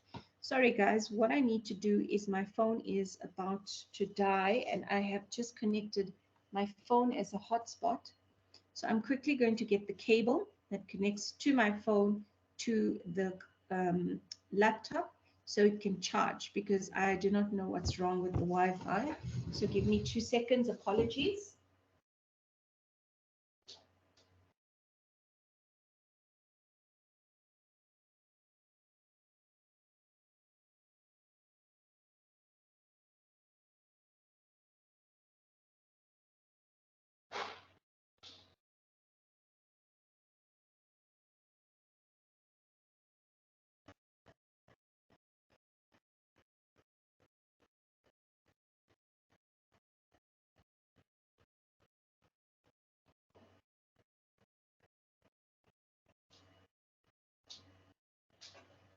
So I am back. So that is why you've always got to have backup plans, right? Especially as public relations people. So if I was recording and I didn't know that I didn't have the option of that I could actually, and now it is charging. that I could actually connect to my phone, then that would have been an issue and the recording would have not been able to go on. So understanding how marketing departments work, so you can negotiate coverage or cross promotions in order to gain additional coverage. Now, one of the things as public relations people or practitioners, right, we're going to have to do is we cannot sit in our offices and work in silos. What we have to do is actually walk from our desk through to the marketing teams. Sometimes they will come to you and you need to sit down face to face, engage with them, get to know them, understand what their marketing campaign is all about. So when we look at radio presenters, TV presenters, producers of shows, right? Now, and how public relations fits into that. So radio presenters are always looking for content and things to talk about. So when you look at a radio station, right, whichever radio station, they have normal, like Monday to Friday. On a Monday, they've got specific shows. So there's certain times they will have things that are constant or consistent, right? So 12 o'clock, they will do the news, right? They will cover the news. Or if, for example, there's something that's breaking news, there will be that segment will be interrupted and they will say they were bringing to you breaking news because they want to be relevant, right? Because other radio stations are also going to cover it. So they're always looking for content, and there's like shows that talk about lifestyle, there's health related shows, there's finance shows, there's so many different shows. So the ideal thing is to, you can speak to the producer or the station manager, and then they are able to assist you and they will tell you, look, I think this is a really great segment. Then you get someone from the marketing team to be interviewed on the segment about the health related product that is being launched. Airtime is generally sold to advertisers, so they cannot advertise your product or service. There has to be an angle that will be of interest to the listener, and exposure will be incidental. So when you're looking at a health segment, right, a lot of shows, radio shows have something, around health these days, right, or technology or whatever the case may be. So if you look at health and there's a new vitamin that comes up on the market, and this vitamin does X, Y, and Z, and it can help. These are the benefits of it. So on the health show, when they're talking about a specific segment, you would have your marketing manager talking about the product, right? So we haven't bought airtime. They will talk about the product. They will talk about the benefits, and they will perhaps have people who can call in and ask questions about the product. And that is how the exposure is incidental. Interviews with interesting people, current topics that are in the news, invitation to events, etc. So if you are having a marketing team is having a launch, right, or an activation, you can actually invite your media, your contacts, like your journalists, to actually attend that event activation. They may not stay for the entire duration. They don't normally. That is in my experience, and unless it's something where they're allowed at the end to ask for Q&As. But generally, when you have an event and you invite your media stakeholders, you would to put together a media pack or a press pack that would have a press release. It would have a memory stick with photos and, right? So they don't stay too long, because sometimes if it's from 8 o'clock to 1 o'clock, they have so much of stories to chase and deadlines to meet that they come through for a short period of time. But that's still good enough, the fact that they've attended. Remember, with media, don't invite them a week before, right? You've got to do it in at least 3-4 weeks or 5 weeks in advance, because their diaries fill up, and you cannot come to them the last minute and say, please attend this, or here's the invitation, right? The days sending food or products and hoping they talk about it are long gone, right? Commercial radio stations will not let their DJs talk about a product directly unless it's a paid marketing campaign that has been taken out. So, for example, that product that this company has launched, it's World Hypertension Day. And someone from your company who's a medical doctor is talking about hypertension, or let's not say hypertension, because hypertension is a chronic illness, right? So they're speaking about immunity, especially with the winter season, to build your immunity. And, this company, and they will do it in an indirect way, right? It's discussed with the talk show host, and it's done indirectly that this product can help, which is manufactured by the company that I'm from. But they will talk about immunity and how to boost your system, and talking about eating a healthy diet, keeping warm, especially during winter. And they will talk about, or if there's a product that's a new hand sanitizer that's soluble. So when you put it in your hands, you don't need to wipe it off. It dissolves automatically. The same goes with competitions. You can't just say, we'll do a competition and give away product.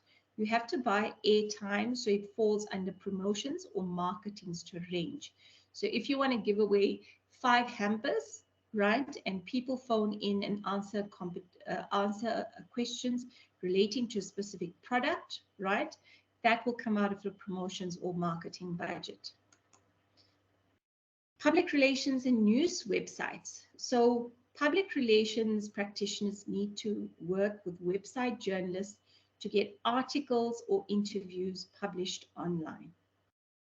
Many news websites publish media releases as is, so a well-written media release will get lots of coverage. There are some websites that they read through this press release and they think it's good to go, it doesn't need any editing, it doesn't need any cutting down, and they publish as is. That's why it is so important to ensure spelling, grammar, all of those things, right, that are absolute, is a focus and an absolute priority, right? Online news outlets like to include images or videos with their stories. So as I've mentioned, when you are sending information to a news website like News24 that's online, you would include images that you think is suitable, that you want associated with that media release, and not for them just to choose something randomly on Google. And believe you me, this has been the case in many instances. I have experienced that where I've not sent images, and I've learned when I look at the article, there's a very old picture that's hasn't been updated, that they've used from the net somewhere, right? So very useful for lifetime, lifestyle and entertainment type topics, right? Public relations and bloggers or vloggers and influencers. These are people who, some of them, as I say, do this full time. You get influencers who have 1 million people on Instagram, or you have a blogger who does this full time and they blog about specific topics, right? Bloggers or influencers don't like coverage to look like it was paid for. So what you would have to do is, once again, that relationship building. You need to build that professional relationship. And generally, especially with influencers, they have an agent. You cannot contact them directly. Bloggers, yes, you can. So you need to pitch the idea to them that is very specific to their audience. Remember, an influencer has a specific target audience, right? Young, hip, happening, 20-somethings or 30-somethings, or whatever the case may be, and the kinds of things that they would do, right? You can't just send them a media release and hope that in all eventuality it'll get used. Many influencers now charge to do PR campaigns or to post. This is a reality, right? Because at the end of the day, it's about making money, so they will charge. and they will gladly post, but it has to be in line with what the influencer posts about. So you do get some influencers.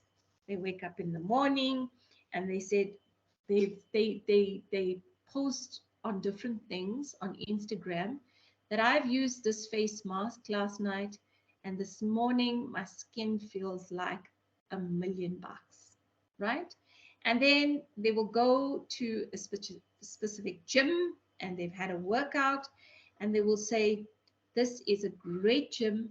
I love the look and feel and whatnot. So you get influencers who post on different things, right? Places they go and eat, places they go and party, or whatever the case, or health related stuff. So it's very important to do your research as well. What do these influencers talk about, right? And share and post and things, and even bloggers. Look at previous posts of these bloggers and what is it that they write about. So the bottom line, right, is you may not plan to take radio, PR, marketing, or journalism as your majors next year, but you will end up needing to know what they are and how they work together. You are studying media, so you need to know every single aspect of media in South Africa. So although you may not end up in radio or TV or whatever the case may be, but for the sake of the qualification that you're doing, you're going to have to learn every aspect.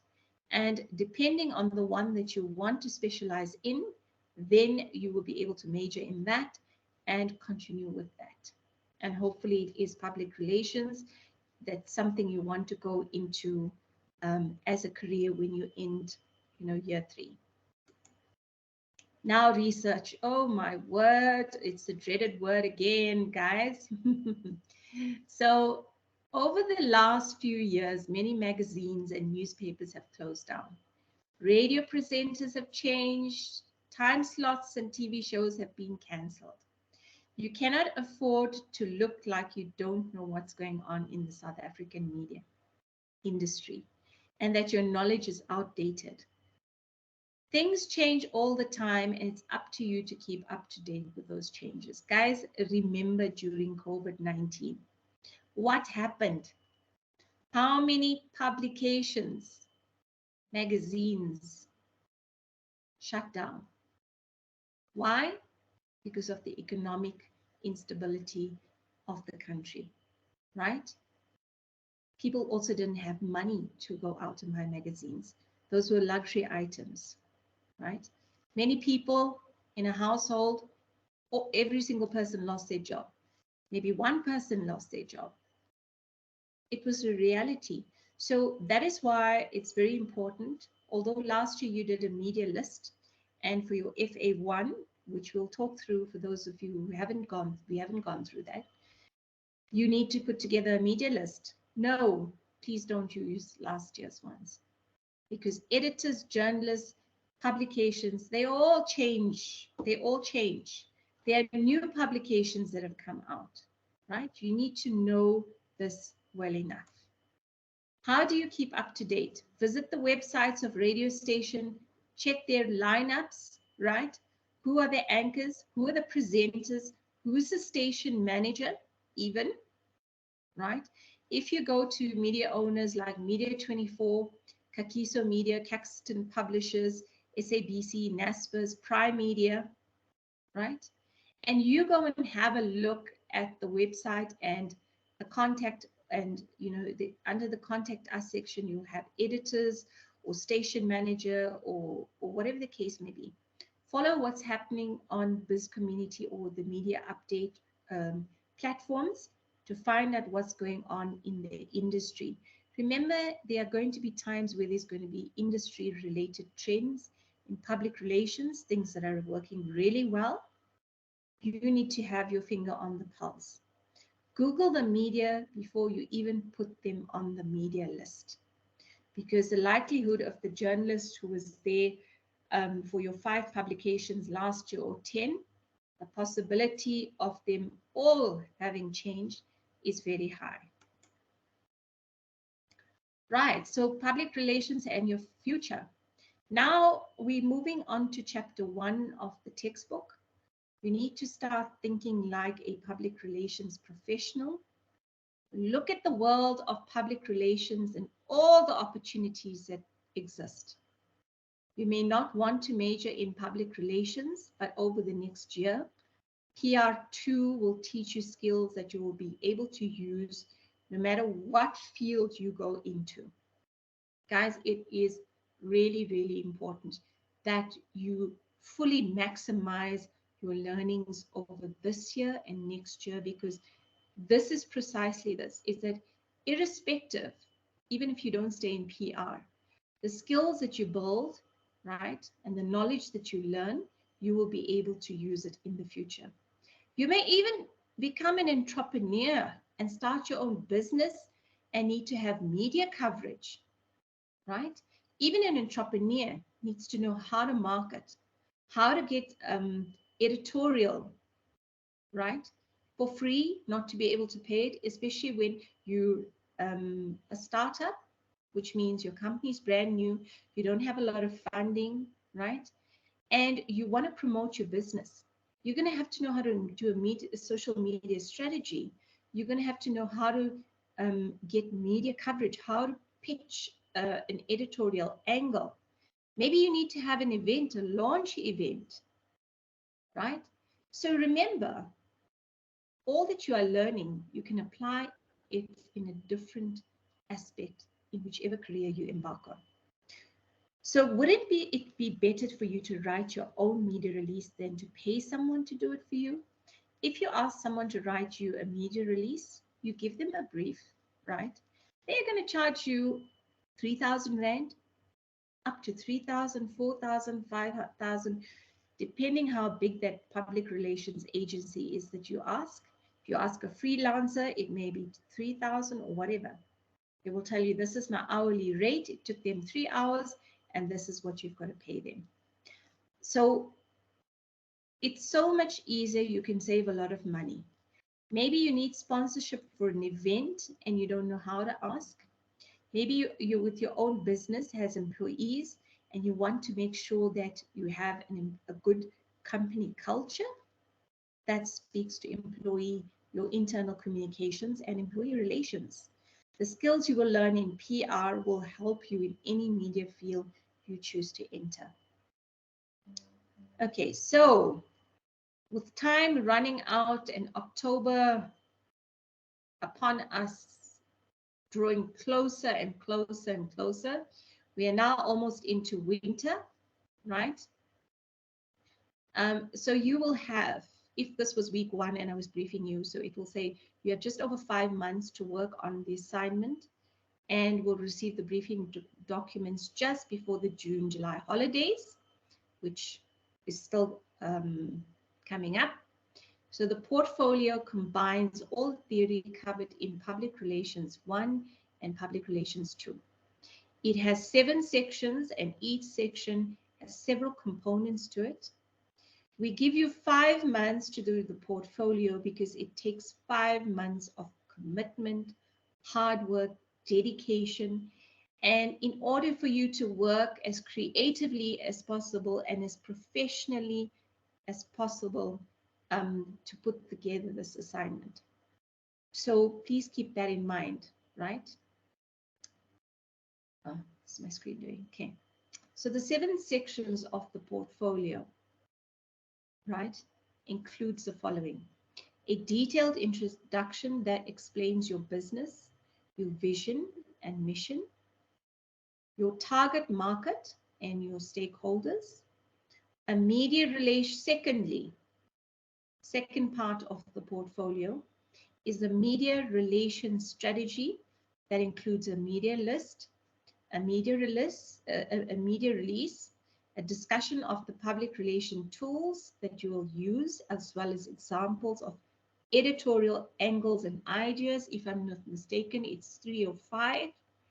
Then an internal communication strategy, which includes a discussion on the tools or platforms that you are going to use, as well as a 1-year, right, public relations calendar or plan action plan in terms of what you're going to implement. Then, fourthly, or is that, I don't know, a planning document for an internal staff newsletter. Sorry, that is linked to point number 3, right? So one of the tools that you are going to use is a planning document for an internal new staff or employee newsletter. A 6-page creative and relevant staff or employee newsletter. A planning document for a company website. A six-page creative website example, a detailed 7-step event plan, so that is your PRISA 7-step plan for a charitable event your organization will be hosting, a sponsorship letter, right? So that is in essence the public relations to summative assessment and the reason why it takes you 5 months, right? So that is very important to understand, that this is why we're doing this, is that we're giving you ample time to actually go through, understand things, and be familiar. Okay. Now, lesson 3, we're going to move on to lesson 3. So the reason why I'm just recording like week 1, so it can be in one folder or one file. And then you can go through to week 2 and week 3, and then you will get all of the lessons in one. So we look at the scope of public relations, and this is referring to chapter 1 of your handbook. This is the one with the bees on it, right? And it's called Part 1, Fundamentals of Public Relations. Chapter 1, the scope of public relations, starts on page 2 of the textbook, the orange one with the bees on it with the hive. So public relations in South Africa, right? Now, public relations is sophisticated, dynamic. It's a multifaceted discipline that helps to forge effective two-way communication between an organization and its various publics, right? And that is why there's an image of a diamond next to it. It's because when we say it's multifaceted, when you look at a diamond similar to the one there, it has so many facets to it, right? But it falls part of one element, one diamond. Public relations plays an effective management role in commerce, politics, industry, arts, education, religion, charities, sports, and you name it. So every industry or every company that exists, there is a need for some aspect of public relations that is needed.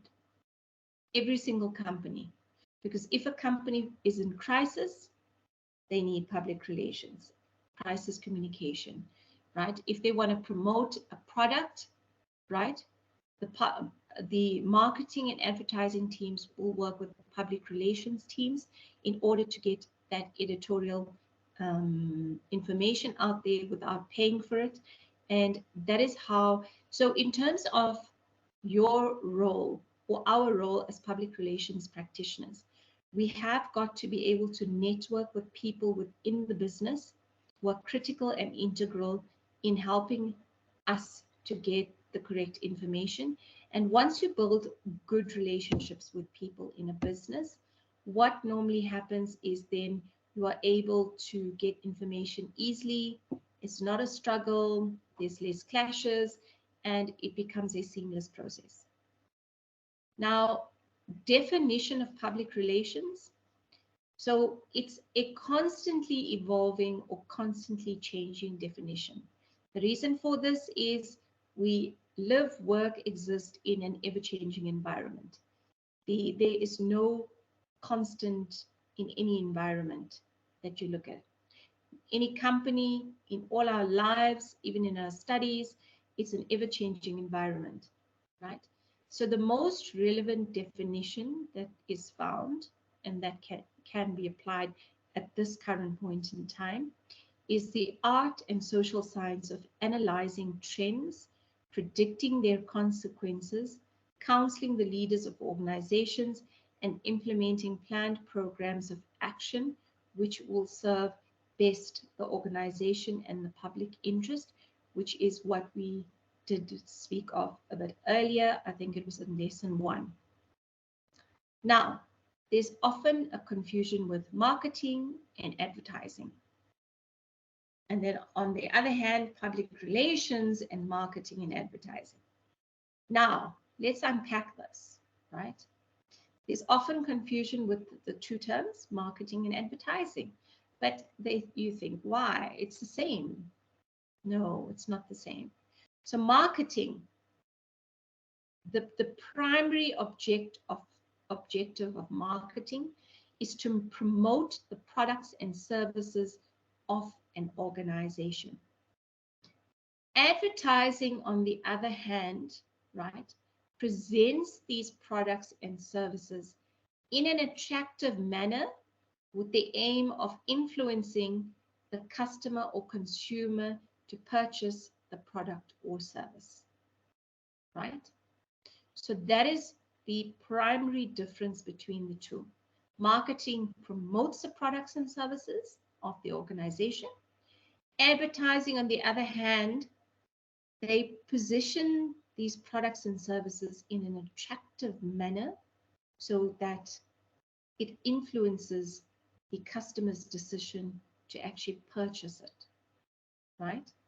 How many times have you walked in a store and you needed bread, milk, and the basics, right? When you're walking down to go and pay, right? And you're standing in these queues just before the tills, and you see an item on the shelf there as you're waiting in the queue, and you weren't intending to actually purchase it, but it's a new flavor of chocolate that you like, and you want to try it, and you purchase it, right?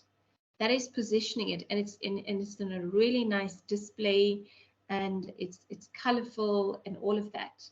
It's presented in a manner, right, that you want to buy it. So public relations looks at the perceptions and relationships involved in these actions, right? So this is where the editorial, it's free, it's not paid for, right? So this is where it would be where there's an activation happening in a shopping center, and you publish this in the, you try and get it published in a magazine or a newspaper about this great campaign that's been happening. So the actions that are directly generated from marketing and advertising is where PR comes in to communicate that realities to the audience, to a stakeholder in a specific platform without paying for it. With advertising and marketing, you've got to pay for them. Marketing campaigns and advertising campaigns generally have budgets. Sometimes budgets do get cut because of financial constraints of the company, but they do have budgets. Now, public relations has to do with the total communication of the organization. It is an extensive and comprehensive function within an organization. On certain occasions, public relations may be used, right? May use marketing and advertising to communicate with stakeholders. That may be through social media, right? Or that specific KitKat Facebook page, right? We may use the marketing budget or the people who have created the Facebook page and they're paying to communicate. We may use that platform. So public relations, marketing, and advertising are all functions within an organization that aim to promote the services and products available to stakeholders. Remember, the one is done free of charge. We don't pay for it. Public relations, marketing and advertising. If you want to take out a full-page advert in a magazine, you would have to pay for that space. Traditionally, marketing and public relations were separate functions of a business. Has all changed in that marketing, public relation, and advertising and sales are all part of the business strategy of an organization. Each has its own strengths. So previously, the way it was done, it was very segmented and it was almost in silos, where marketing did their own thing, advertising did their own thing, sales, which is linked to advertising, did their own thing, and then public relations was in their own. Now, we call them cross-functional teams, where public relations, marketing people, advertising, and sales people are all generally, they work together, they generally have meetings, they engage, they keep each other in the loop of what's happening, whether it's a campaign or a TV commercial, whatever the case may be, right? Because then it's linked to social media, it's linked to so many different things. Propaganda. Yes, it's another form of communication that is often wrongly associated with public relations, and hence the squint on the guy's or the girl's face next to it. So it's another form of communication that people think public relations is propaganda. Why? Because we don't pay for it? No. So that's why we have to ensure that as public relations practitioners, we position this discipline and it is then taken seriously. So the two could not be more different than anything else. So for public relations to be successful, it needs to be credible, whereas propaganda is liable to invite suspicion and disagreement. So where you see things like fake news and things like that, and people say it's public relations and what, it's not the case, no. Public relations, remember, one of the elements of the foundations of it is even when you are making an informed opinion, the basis of it is facts. Remember, I used that example earlier on where the population of South Africa is 100 million. And I say to you, no, it's not, but you read it somewhere on maybe Wikipedia. And I say, no, Statistics South Africa say it's this. So remember, we need to be positioned as credible, and we need to be positioned as trustworthy in terms of what we're putting out there. In government, propaganda is used to keeping the government in power, whereas public relations would be aimed at getting its services understood and used properly. Even in terms of positioning and profiling like key ministers or our president, right? If it's done properly, right, and people understand it, it would be really great, because then it would give people a better understanding of what is going on, and they wouldn't just think it's all lies, right? So propaganda and public relations they are not one in the same. They are totally different. Spin doctoring. Yes, there's another word called spin doctoring, a very infamous word, right? So spin doctoring is the need to report on events in such a way that it favors the organization, and it often befalls the public relations practitioner, and is often seen by management as the key function of public relations. So the CEO of an organization wants a certain story out in the media, right, which is not entirely true, right, and says to you, I need to put this out, and I need for you to make this sound credible, and I want people to believe it. And you need to come up with an angle that is going to help position the organization in a specific light. So that is called spin doctoring. So how often have you read in news, especially in the news, right? You've read something about something or the other, and you think, this is just lies. It's spin doctoring is when something is written by a public relations practitioner who has no other choice but to make an organization seem like a responsible company.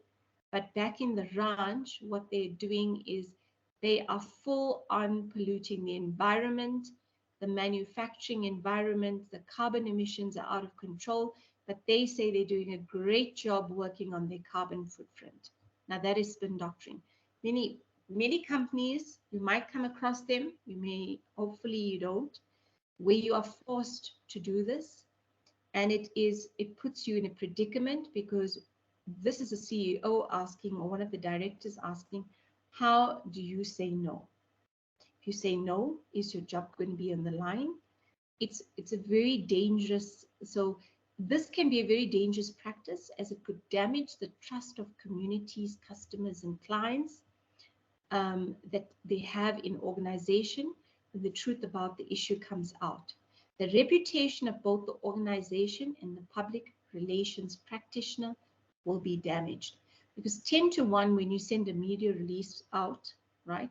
Or if there's a quote, you as a PR, public relations person, your name will be next to the quote. Now, in instances where like companies say, you know, we are not embarking on a retrenchment,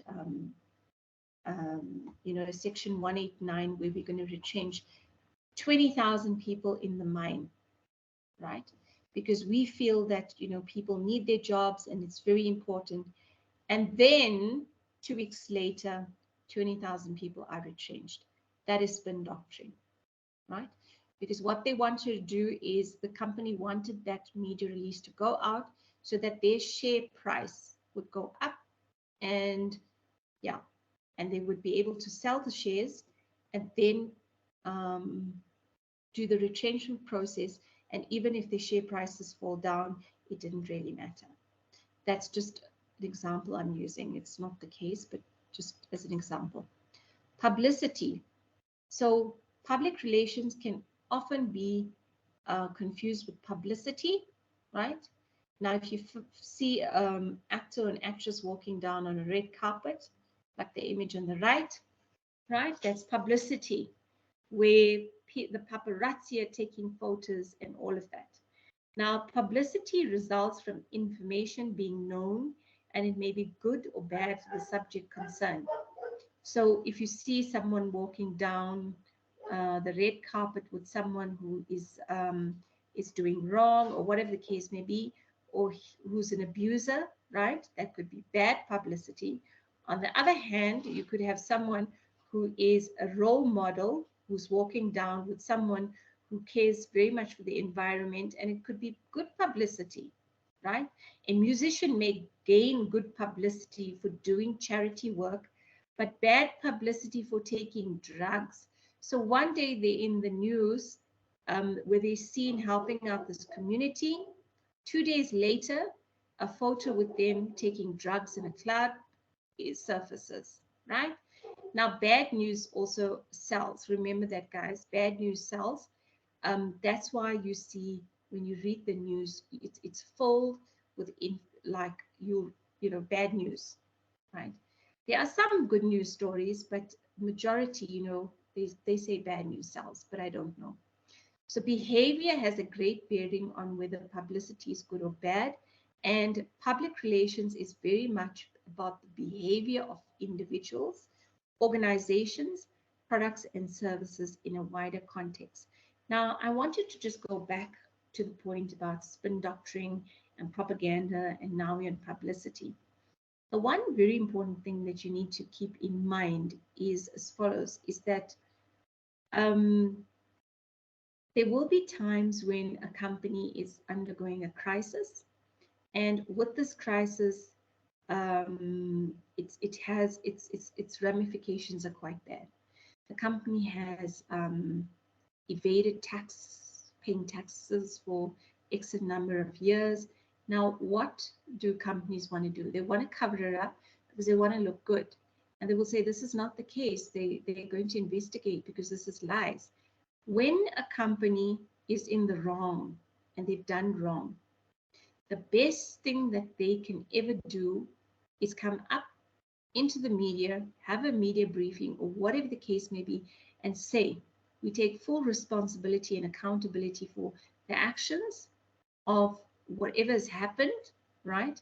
And we intend to rectify the situation because we are deeply concerned that in terms of ethics and governance within the organization, that is not being adhered to. And we want to say that, you know, the customers and consumers and employees and all those key stakeholders, you know, are very key to us and very important to the organization. It's also got to come through, as much as you are going to be speaking the truth, you need to also be empathetic. Remember, we said in the beginning, you've got to be empathetic. So you've got to show a human side. And one thing about speaking publicly, and I don't know at which point we cover this, but if it's not covered, is the spokesperson or the person who is having a radio interview, TV interview, or being quoted. So quoted is not so much, if a journalist gets a quote directly from the person, then that may be a problem. However, the CEO, if that person does not have the skill to be able to talk under pressure, the CEO either needs to be trained, or the public relations practitioner is generally a spokesperson who is well trained and well versed to be able to speak under pressure and to be able to articulate the information in a way that is transparent, honest, and in an empathetic way. So always remember that the CEO cannot necessarily be a spokesperson. He may be excellent, or she may be excellent at running the company, but they may be poor at their articulation as a spokesperson when they put under pressure, right? Especially when it comes to the media. So let's look at the nature of public relations, right? Now remember to read chapter 1, which ties into what we're going through now, all of this. In societies today, every organization ultimately survives in public consent, by public consent. Public consent is achieved by open and transparent dialogue between the organization and its stakeholders. Please note the difference between stakeholders and shareholders and a stakeholder. Yeah, we are not saying we are going to spur our Mike's kitchen and we are holding the steak in our hand and we are the stakeholder. No, not a stakeholder. So we have what we call a stakeholder and we have a shareholder. A shareholder is a person, individual, or a company that has a vested interest, who has purchased shares within the company, or they purchase shares of the company, and they are a shareholder. So that is why when dividends are paid out, right, these dividends are also paid to shareholders because they have invested money into a company. And then you get a stakeholder, which is your media and employees and all of that. So remember the difference between stakeholders, shareholders, and the stakeholder, the one that we eat. No, that was meant to make you guys smile, but anyway. The characteristics of public relations. So like that diamond that we saw earlier on, which has so many facets to it, public relations, there's a couple of characteristics that's embedded within it. It's very dynamic. So public relations process is one that is continuous and where there is constant change and adjustments need to be made in order to maintain relationships and build new ones. Remember, I spoke about an ever-changing environment. So public relations is very dynamic in the sense that you got to look out what are the 2023 trends in public relations, in social media, technology, right? It is analytical. It is the process of determining and analyzing a situation and the factors influencing it. So remember, before we embark on doing a campaign for an organization, or we want to assess what is the internal communication culture, we do research, and then we analyze based on that what is the way forward and what do we need to do. It is planned.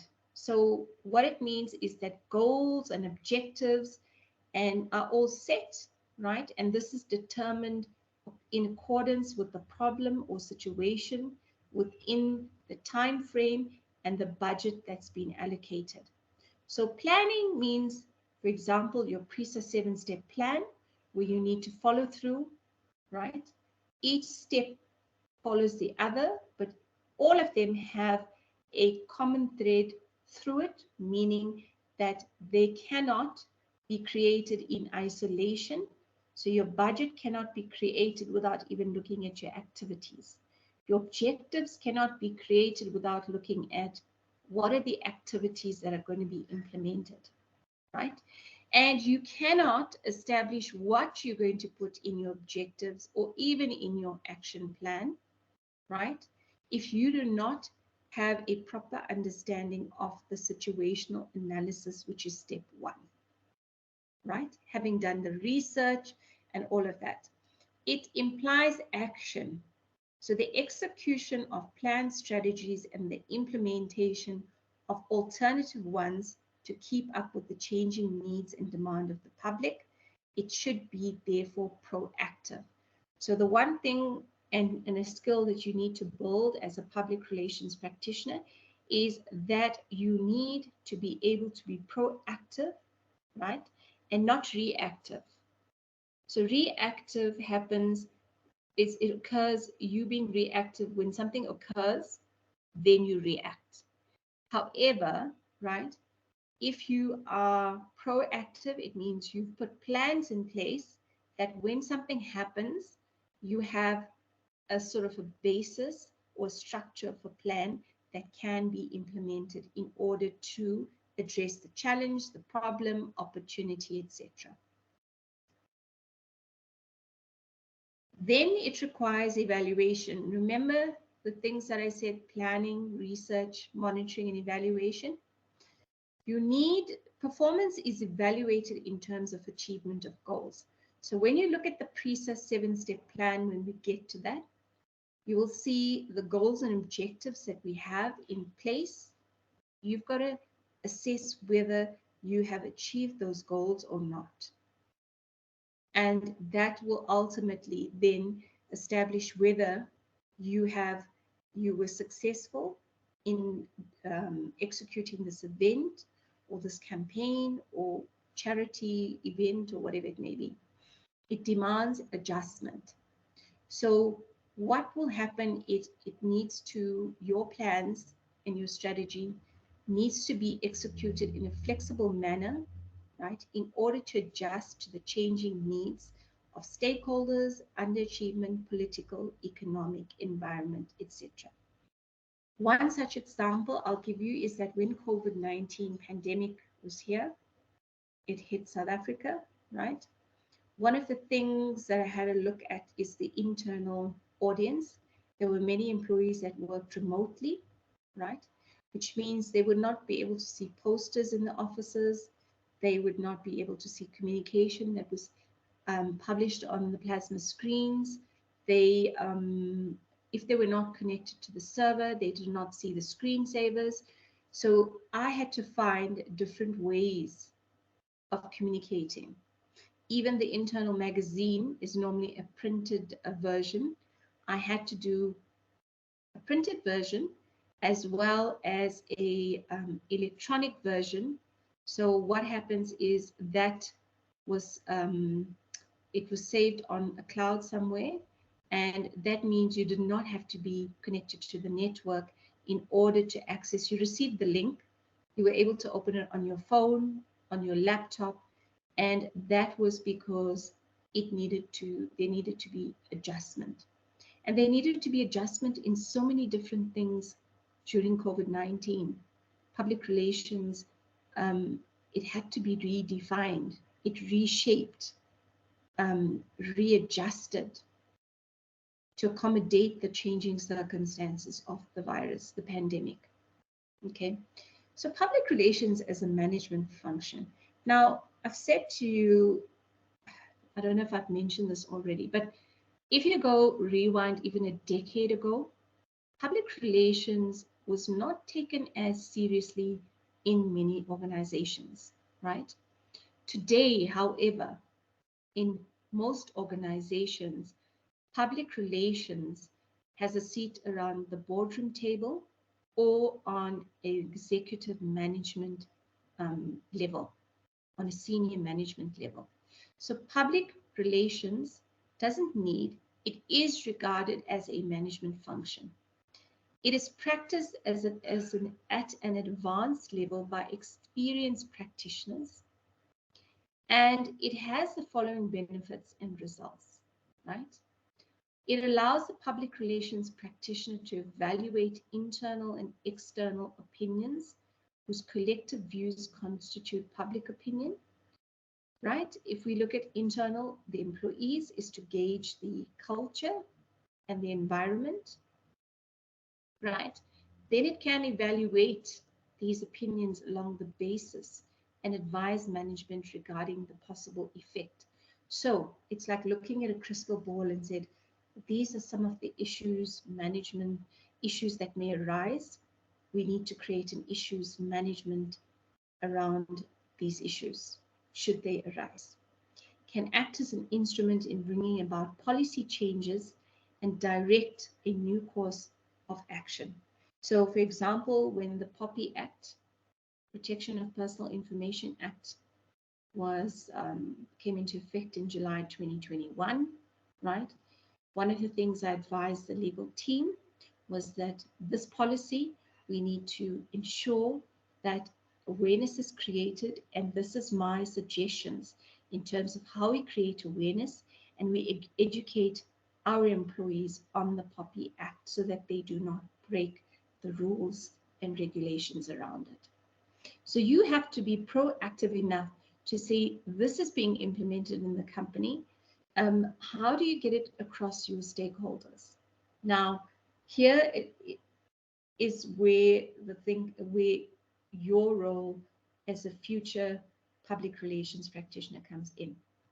There have been people, right, I would say within this last decade, who have positioned public relations as a management function through effort, right, hard work, and proving in an organization how valuable this function is. What we have to do going forward is to maintain that perception in organizations. Because what happens is if I go into a company and public relations was really valuable in this company, and suddenly I'm doing a really bad job and I'm not being proactive, I do not know what the trends are, I am not sure about the employee culture or whatever the case may be, you know, your budget might get cut. They may not axe the discipline or the function completely. Your budget might get cut and say, you know what, there's not much that you need in terms of budget, right? There will be less trust and credibility attached to me as a public relations practitioner. And a company may then outsource and make use of an agency. I would be forced to work with an agency as to when compared to like being able to run with things and being able to advise, you know, a company or your line manager. Your line manager may be a director of the company or a very senior member of management, right? So that is our role as public relations practitioners going forward, is to make sure that we function on a level, right, that then matches public relations as a management function that we are doing in that organization. Okay, so we've pretty much done with that. There are a few more things that I need to just go through before I just want to play this for you, but I just want to pause it. I just want to open it first. Okay. Just want to play this video very quickly for you.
Okay,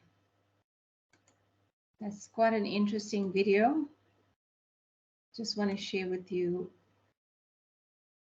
one more.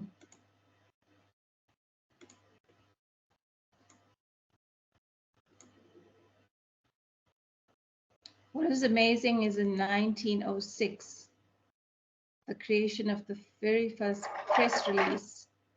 And interesting enough, it was published verbatim.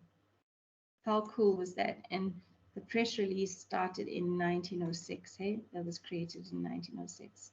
So here's just a quick video on public relations versus marketing versus advertising. Let's see.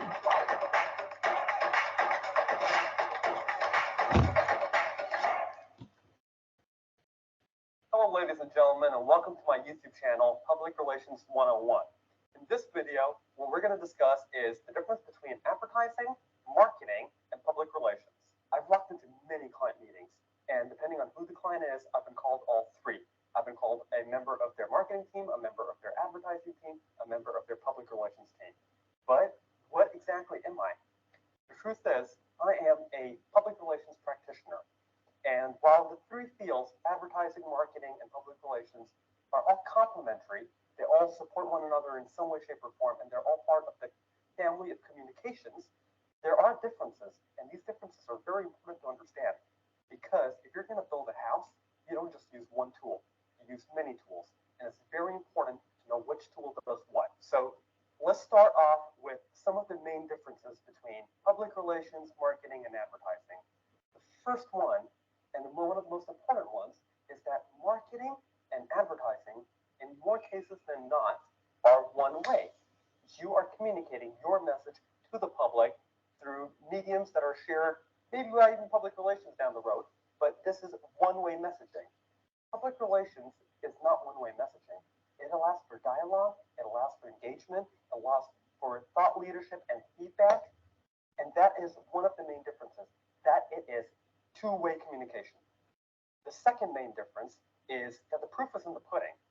With advertising and marketing, the return is often sales. It's not always sales, it's sometimes reputation building, but more often than not, you advertise or you market a product to really sell it. So by the end of your campaign, you can actually see a return on investment, your return on investment on advertising. Public relations is a little bit different, because the agenda is not necessarily to sell something, although it could be that, but the agenda is also to build a reputation. It's more about building a rapport with your audiences, with the public, or wherever your audiences might be. The third main difference is payments. So with public relations, you often are paying the public relations practitioners for their service of corporate reputation building. However, you're not really paying for the deliverables that in and of themselves. So for example, if a PR practitioner hooks you up with a TV interview or hooks you up with a press release that goes out to the newspapers, that goes out to digital portals, that actual press release is not what is being paid for. The service of writing it and sending it has been paid for, but not actually putting it out in the media. So there's a good chance that the media does not pick it up. However, with advertising and marketing, you're paying for that ad space. You're paying to be there in those portals, on those newspapers, on those digital websites, on social media advertising. You're paying for that. So you are assured that you will be carried. With public relations, it's not so much so. So in public relations, what really matters, if you're not paying for it, is the quality of your story. So an advertising practitioner and a public relations practitioner can both use televisions. But the way in which we use televisions are sometimes very, very, very different. Let me give you an example. So for example, advertising practitioners will create a TV corporate ad video. It'll be specialized for television, so it'll run the right amount of length. It'll include actors. They'll create a nice little TV ad, TVC as it's called, a TV commercial, and then they'll buy ad space. In return for the money that they pay, they are guaranteed that broadcast time. The way it works for public relations is a little bit different. What we would do if we had a client who wanted to be on television, or if we recommended that they be on television to promote their views or to promote their thought leadership concepts, then what we would do is we would phone in. So we would phone in, for example, Fox News, or we would phone in CNN, or we would phone in RT or Al Jazeera. And what we would say is, look, our client has this terrific idea about, for example, public relations. The way he views or she views public relations is going to change the world the way we know it. Would you be interested in coming down or having our client come over to you and interview? If they say yes, then the conversation moves on to the next step. There's no money involved. There's no buying ad space. The only buying that happens is them buying our idea. And for them to buy our idea, it better be sold. Thank you for watching. Folks, I post new content regularly. Please remember to subscribe and like my channel if you want to put a PR spin on your future in the communications game. Okay, guys, interesting, hey? The one thing that I want you to understand is how powerful the role of public relations is. You know, although we get paid for doing the job, right, by a company, or if we're running our own business, we actually get paid for doing that. But we are able to position or get information into the public domain without paying for it. Whether it's through we pitch an editorial angle to TV, radio, or even to a journalist, right? And marketing and advertising, however, on the other hand, they actually pay to have the coverage in a magazine or a billboard or a TV commercial and things like that. So the value cannot be, you cannot undersell the value of public relations. So that is why it's important for us to think strategically and to think out of the box, to be creative, and to do our homework so that we're prized and we are positioned as, a public relations practitioner who really knows what they're doing, and we are really valued in the organization. So that is basically the end of week 1. The next video that I'm going to create is going to be the roadmap for week 2, which we will basically look at the different functions of PR and the different techniques of PR. We have some learning outcomes that we're going to go through, and we're going to go to chapter 1 of the textbook, and there are slides. There's videos in terms of identifying publics, what is public relations, lesson 5, and then chapter 2 of the textbook. The other thing that is quite important that we will go through is in week 2, the second video, we're going to cover the formative assessment 1 brief and go through it in detail in terms of what is required. And yeah, so for PR2, right, week 3, what we're going to do is cover chapter 3. So we will get there. However, that is a wrap on this. Just want to stop sharing. That's a wrap for week 1. I hope it's been helpful for those of you who are trying to catch up. And what I'm going to do is I'm going to stop the recording now, and then I will continue. We'll do week 2. I'll do a video, and then week 3, and then this will be posted on Call Campus, and the PR2 group, you'll be sent the links via WhatsApp. So I will see you on the other side of week 2's PR2 lessons that we need to catch up, and very importantly, the FA1. So that's it from me for now, and I'll catch you in the next video.